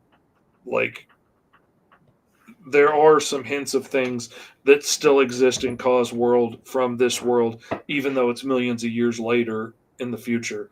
But so technically, they happen in the same verse, just not in the same time frame. Long way to get around to that answer. Mark the Shark says, what advice do you guys have for artists who wants to start a comic but hasn't reached the level of his art skills required? Practice, practice, practice, practice, practice. And practice makes improvement, not perfect. To imply that there's perfection implies that there is a standard that has to be met. There is no such thing as perfection in comics, because again, comics are very, very different. The medium itself is a vastly different thing. We have web comics and the vertical scroll platform. We have the classic comic books. We have mangas that are read from a completely different direction. So with comics, you want to practice. Also, focus on the kind of comic you want to make. If you're going to make a traditional comic, make a traditional comic. Practice out paneling. Practice out learning how to draw someone's face from different angles, because the more angles you're able to draw a face from, the better that you're more likely able to obviously create more dynamic scenes. Just practice makes improvement. The more you can improve your art, the more you have the experience to actually get stuff done, especially when a writer gives you an extremely detailed script as to what happens in panel 1 all the way to panel 49 or some junk like that. So practice makes improvement, never perfection. I would also say start making comics. Like, it doesn't have to be your magnum opus story that you really are dying to tell, but start making short comics, short stories. Turn, fairy tales or nursery rhymes into little stories. Set them on an alien planet or something, or what if it was about pirates or something, and start making little comics, because the practice of making panels, telling a story from panel to panel, page to page, getting people to look consistent time and time again, all of those things, the practice of doing it is going to take you so much further, so much faster than just doing one drawing a day in a sketchbook. But doing a page where you've got 6 panels that all have faces and heads and hands and shoelaces and backgrounds and things that you don't want to draw, that you would rather avoid drawing, it's going to make you do that. And the practice is invaluable. I have made my living since junior high as an artist, and my artwork has grown exponentially in the last 6 years just because I do comics all day now. And I draw so much more than I ever did when I was doing t-shirt designs or murals or logo designs or anything else that I've ever done as an artist. I draw so many more faces and hands and bodies and expressions and clothing and backgrounds. It makes you better by practicing it. This is true. Let's see. Dadpool says, that sounds so epic. I'm definitely getting it. Awesome. Rodrigo says the detachable kid is still alive, but probably going to be played by a new actor since Nathan is playing Guy Gardner. And it's a whole new universe now. So if he comes back at all, it would be a whole new storyline. Well, that's also dependent too, because James Gunn has like a rule where he doesn't bring back dead characters. Yeah. I mean, Peacemaker was actually a miracle kind of a character to even bring up because of the fact that, again, like of how well John Cena was able to play him. Dragon Gaming gets the point. He says, never seek perfection, always pursue constant improvement. Just like I do. Like, I could rest on my laurels and say, like, oh, I'm good enough to draw comics. I'm drawing the indie comics I want to do. I can pay my rent. I don't have to get any better. But I'm constantly challenging myself to do better, learn more, get better. I'm constantly following artists and watching their how-to videos and stuff, and watching how other people color and whatnot to try and get better and do a better job and up my game. Ven says, it seems that I genuinely need physical restraint for me to draw simpler designs appropriate for comics. LOL. Yeah, I could see that. Let's see, Dragon Gaming. Oh, already did that one. The whole thing keeps moving because people keep commenting. So let's see. Katie says, if something's hard to draw, the best thing to do is to make yourself draw it until it becomes easier. Absolutely. Katie gets it. Steer into the skid is my best advice. Like, I remember getting called out by a kid because my first little comic I made that was folded paper and stapled together and hand drawn and just the one on the paper in the finished size. And all of the characters had their back to the camera and their hands in their pockets, and they only showed their face if they had a mask on because I didn't know how to draw regular faces. And this dude called me out that I didn't know how to draw hands and faces. And I'll be danged. It was years before I drew somebody with their hands in their pocket again because I was not going to be made fun of. And those hands sucked for a long time. But eventually I got good at it, and now I don't think twice about drawing hands, to the point that in Alice Lost in Wonderland, I filled a whole freaking interdimensional office building full of freaking little hand spiders everywhere with all kinds of creepy knuckles and long fingernails and covered in eyeballs. Because why not? Because I'm not scared anymore because I made myself do it. If I don't like drawing something, I will stick it in the background of every frame until I get used to drawing it. Let's see. Okay, there's a couple there that I don't understand or one word things. Deadpool says, just bought the first 2 issues of Green Zone. Awesome. I'll get those signed and shipped out for you. Doggone Comics is still doing letters, and I don't know what they mean. Hopefully he's not having a stroke on the keyboard. Maybe his cat got on the keyboard. I don't know. Rodrigo says, what do you think about the upcoming Supergirl movie with Jason Momoa is going to play Lobo? That is what should have happened from the get-go. I'm not saying... I don't know what they were thinking. I had no idea why they made him Aquaman. I mean, he was good in Aquaman. I'm not going to deny it. He's literally He's Lobo. Like, it was like a dream position for him as well. He was like, I want to be Lobo, and now he's Lobo. Yeah. I cannot wait to see him as Lobo. I don't really care about the Supergirl movie. I care about seeing Lobo. That's the only thing I want to see. Okay. Now. There's a lot more letter salad from Doggone Comics. There's the word butt and hang and grab it. And then let's see. I'm just spamming so I get a higher rank. Okay. Well, that makes sense. Okay. Like, that's right. I was legit worried for a second you were having a stroke or choking or something. And how are we going to help? Oh my God. We would have been part of the weird top 10 streams of somebody dying on chat, and we would have never known. I choked one time by myself, and that was the scariest thing I've ever been through in my life. I was at work at this sign shop, and they had this little bitty, used to be somebody's office that nobody used anymore, that had a refrigerator and a microwave in it that nobody used anymore. Everybody left for lunch and, went out to get out of this building because it was a really toxic place to work. But I was cheap, so I brought my lunch, and I like a hot lunch, so I'd put it in the fridge, and then I'd heat it up in the microwave, sit at the little desk there and eat. And the thing is, you couldn't even see this office anymore because there was a sign in front of it that we were working on at the sign shop. So I had to move that sign to get into the office to make my lunch that day. And I'm sitting there eating chicken nuggets and Cheetos, and I choked on a chicken nugget in that office by myself. And I just remember sitting there choking, thinking, nobody's going to be back for an hour. And even then, it will probably be 2 or 3 hours before anybody finds out where I am. There's no way to see into this office unless you move that sign. There was no reason to move that sign unless you were just looking for me after I never showed up after lunch. And I got desperate, and I ended up throwing myself over the back of a chair a couple of times until I Heimlicked that chicken nugget out of my mouth. But that doesn't work a lot of the time. And I got really lucky. That was really freaking terrifying. So,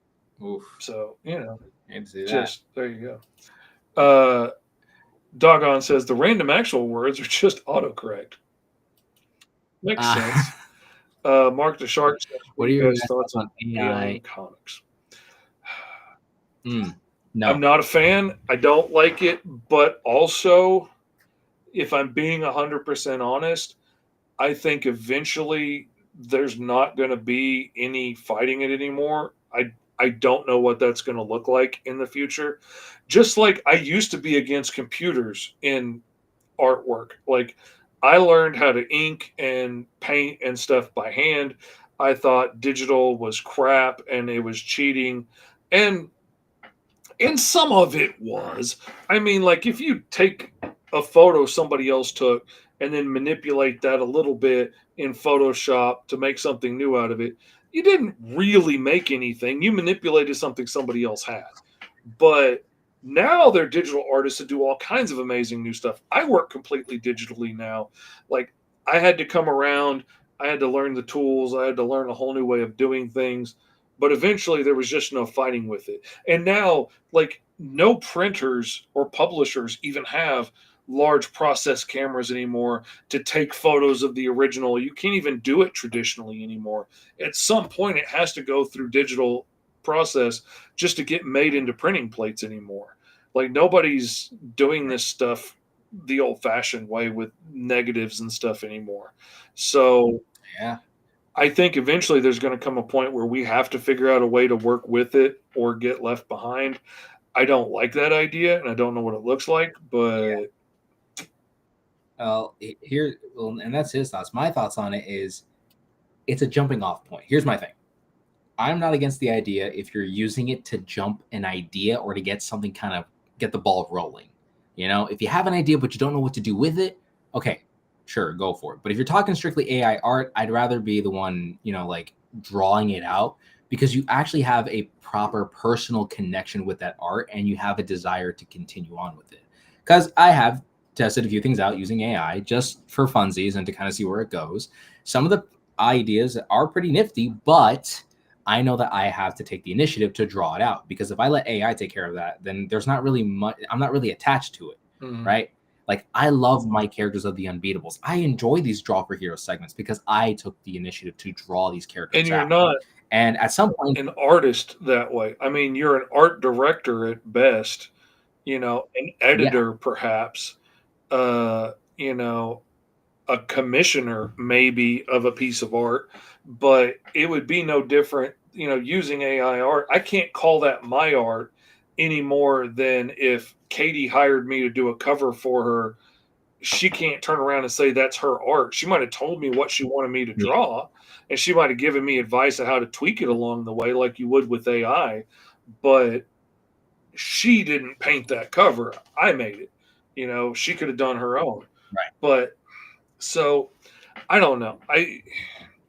Katie makes it's a really touchy topic. About but for there me, may not be enough water left eventually in the world to continue with AI generated art because it causes so many environmental issues. True. But also try telling that to the people who continuously keep using AI for that kind of stuff. And those people don't really care because it's like, again, they have ideas. They want to get stuff out there. And it sucks how AI is always going straight to the creative jobs first before it gets to the corporate office related stuff. Yeah, I had a really smart guy I was talking with recently about it at a con, and his take on it was, yeah, it is replacing a lot of entry level jobs for people that would have been copywriters or, conceptual artists or something where you would always be working for somebody else. But why not use it to help you make your business successful so that, you don't have to work for somebody else? And how about instead of using it to replace the entry level jobs, we use it to replace the CEO and have it start making, giving us ideas on the bigger picture and how to do the bigger things that we're not skilled in. Like, I'm not a skilled advertising agent or a skilled financial officer, and it's not perfect either. But, I certainly wouldn't feel bad about taking away a CEO's job and letting, AI do that than, instead of taking away entry level jobs for artists and creatives and stuff. But, But yeah, other than that, though, I mean, in terms of AI, though, like I said, I'd rather it be a jumping off point and actually allowing the idea to get the ball rolling. Again, you can put as many prompts as you will, and AI is basically just going to be your hype man. It's going to be like, oh, okay, this is a good idea. So how about we actually do this, and that? And it's like, but then you say you have a different idea, and it's going to try to work with you on that until there's something you want. But it's best if you have it as a jumping off point. I view it as just that. Like, if you have an idea, maybe even in terms of concepts, yeah, sure. Again, better go to an artist because at least you know that someone took the time and the effort to draw it out. But if you really can't, like pay somebody, then yeah, sure, use it as a concept. But don't be surprised if some artists are going to turn you down. If you there's a whole lot of people that aren't going to work with you or that aren't going to support your stuff and are going to blacklist you if you use it. because you're getting rid of people's jobs, that they know and love. Like, I mean, it's it's a line I wouldn't be willing to fool with right now, because I don't want to make a bunch of enemies out of people. But I do think eventually there's not going to be a choice but to figure out some way to work with it. And like I said, I don't know what that's going to be. Um, I don't know. I'm not happy about it. But then, like, I see people have taken artwork and stuff that I've done or friends have done, and then turned around and use it in an AI thing and had it spit out animations that would have taken me, a week to do, and it spits it out in a couple of minutes. And or sometimes spits out stuff better than I could have done. And like, I legit could not compete with what it's doing with the programs and stuff that I have at my availability right now. And that sucks. But it's getting good It really, does. really fast. Really, really fast. So it's more like it's either we have to keep fighting against it, or you have to find some point to work with it by a healthy dynamic, but not let the technology take over, but let the human creativity be more in pursuit. You know what I mean? Like, if you're going to use it sparingly, and like sparingly to none at all. But if it's like, for me, it's like a last resort. If it's a, push comes to shove, we can't really afford to do this or whatever. Okay, fine. But again, again, AI is just a really touchy topic. And again, you can get blacklisted. Heck, I'm, even scared to mention half of the ideas that I could have been using with AI. Oh, But yeah. again, it's like, And like, it's a I've really, met really some touchy topic. people that, like, I know a writer from Hollywood that uses AI to do all of his grunt work, like fill out for grants and fill out, forms, and apply for things for him and do all the grunt work stuff that he doesn't want to do, so that he's free to write. And that's interesting to me, that he's paying for the much more advanced version that can actually, like, do all this stuff in his files. And it's fascinating to me to see the way he's used it to his benefit, to not replace what he's doing, but just do all the other stuff that he doesn't want to do. And like, that would be great if I could have AI program to freaking schedule me a hotel room and make sure I don't miss a con, and return emails and tell me which emails I actually need to look at and which ones are spam. That would be great. Yeah, I'm replacing somebody's job I could pay to do that, but I can't afford to pay anybody to do that. So, and like, there's one guy I know who wants to work in comics, who has made a few comics over the years, and I've bought some of them. And he is not an artist, but he's drawn his own books for years, and he has used every digital cheat that has come up along the way to figure out a way to do it without having to pay an artist. And he comes up with some of the best AI art I've ever seen. Like, he real early on, he came up with ways to make really consistently good, consistently stylized pieces that looked like the characters he wanted it to look like. Back when AI was putting 12 fingers on a hand and stuff, he was coming out with really consistent, beautiful images, better than anybody else I saw at the time. And he's one person that it doesn't bother me that he's using it, because he was never going to hire an artist. He never has, and he never will. Like, he would rather pay for a program full of 3D models that he can position into shape and then scribble draw over those 3D models to end up with a finished product, instead of paying somebody that knows how to draw figures to do it for him. So in that instance, nobody lost a job to that, because he never would have hired anybody. So that's one, like, case that's almost Do like, you think the reason why you like? where, Do you think I was gonna say there's yeah, it's like, it's a unique sorry. case where nobody was going to lose a job to that. Whereas, somebody else that signed a contract with me to design a character for them has now decided instead they're going to go to using AI. And instead of paying me like the contract said they were going to pay me to do this thing.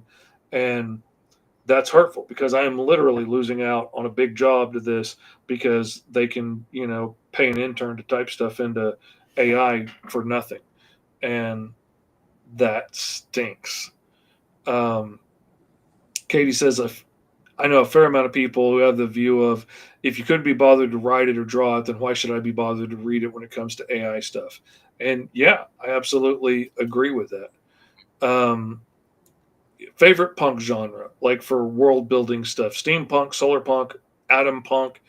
Ooh, atom punk. I need to check that out. There's actually a few that I do know. There is one. There's sandal punk, which is basically like desert or that kind of other thing.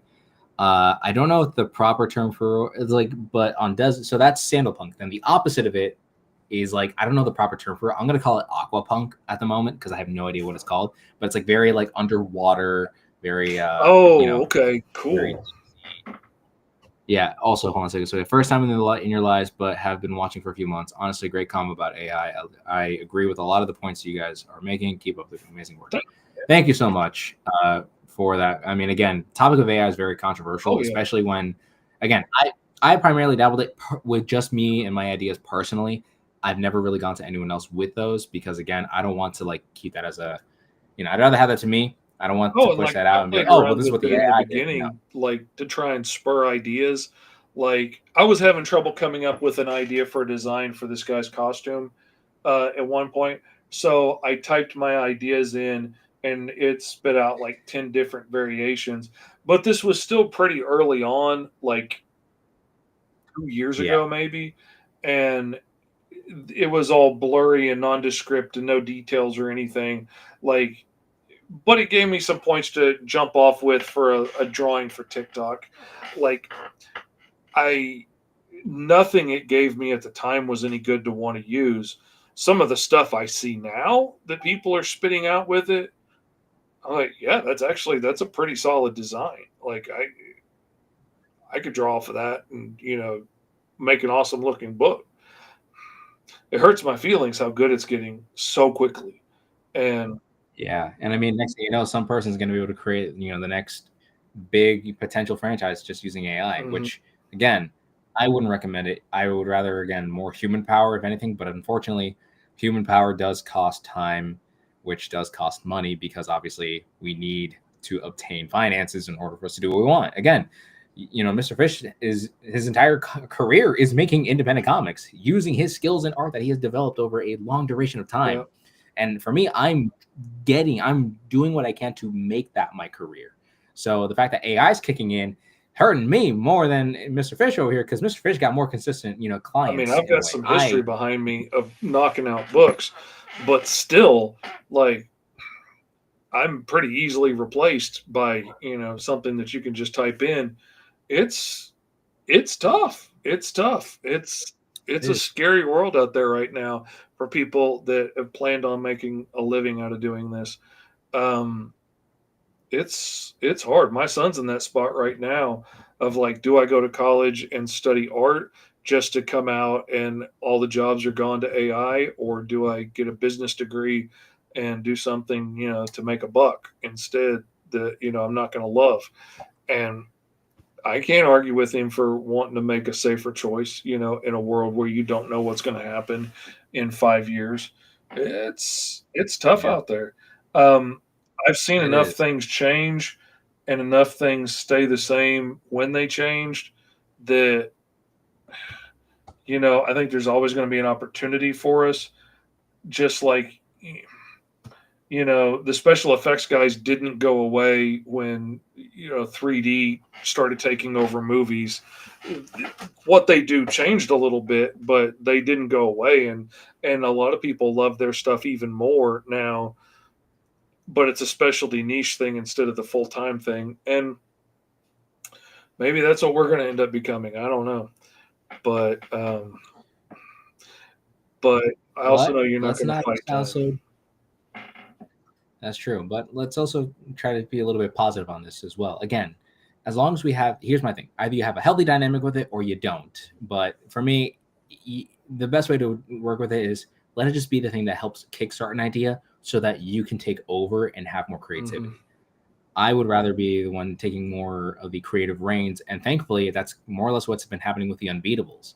The Unbeatables was an entire, concept that was made by me, from me, and only me. Sure, I went to AI and see what could happen, But primarily, those other story ideas weren't really up to par with what I wanted, and I had a different direction for it. So thankfully, I know what I wanted to do with that story, and that's why I did the whole reboot. So now I'm posting a page a day, because for me, I wanted to tell my rendition of the story, my story that I wanted to do for this. And I'm definitely going to do it for all the other crazier stories. That's going to be from me. Now, will I use AI to give me a bit of a jump start? Yes. But it's not going to take over me creating the story, because it's my story, my idea. If it's your story and your idea, just let it be the jump start. Just use AI as the thing that ignites it, but then leave it alone. You're the one to take over, because that's your idea and it's your story to tell. And if you genuinely and wholeheartedly want that to be your story, you won't use AI for it. Because if you do, the idea is not going to be as prominent. Again, I made up some cracked out ideas. Heck, I even had AI write 15 different issues for an entire comic just for me to not really care for it. Why? Because it popped it out. That's the thing. It comes out But- more like the Hollywood drivel, where they're just spitting out more of the same thing, Exactly. without that creative spark of a real artist behind it that loves the property and has a really cool idea and a cool take on it. It's more just grinding out slop. And slop's fine if you don't care, but there's always those people that like a good, really good filet mignon. And you're only going to get that from an artist. And a lot of people are going to line up at the trough. There's no arguing about it. They're going to. But there's always going to be those people that like a good steak. And as long as there are, I'm going to keep doing that. But anyway, we've been at it for we have had this what? Literally 3 hours and 21 minutes officially as of this moment. So y'all, outside of the AI stuff, by the way, for the one asking about Spider-Man Noir, I didn't even know that was going to be a thing. But unfortunately, we're going to just kind of try to cut things off here, because we went way longer than expected. Again, that's usually how it tends to go out here in Roll for Hero. Guys, I can't wait to see y'all next week on Wednesday, 2:30 Central, 3:30 Eastern, to create some new cracked out character, maybe even potentially the next franchise. And of course, we would love to hear all your suggestions. If you've been drawing along with us, please use hashtag Roll for Hero. That's right, hashtag ROLL, the number 4 and HERO. Can't wait to see the awesome art pieces you guys have created, because again, we are going to blast it onto here and to show everyone, because we really love creativity. We love the fact that out of the random crazy rolls of the dice, we were able to come up with some fantastic ideas. But other than that, just remember to follow these 3 simple rules. So make sure to stay awesome, to stay weird, and to keep life to the easiest. And of course, always remember that real art, good art, inspires all, but you can inspire more. And always remember, your uncles love you.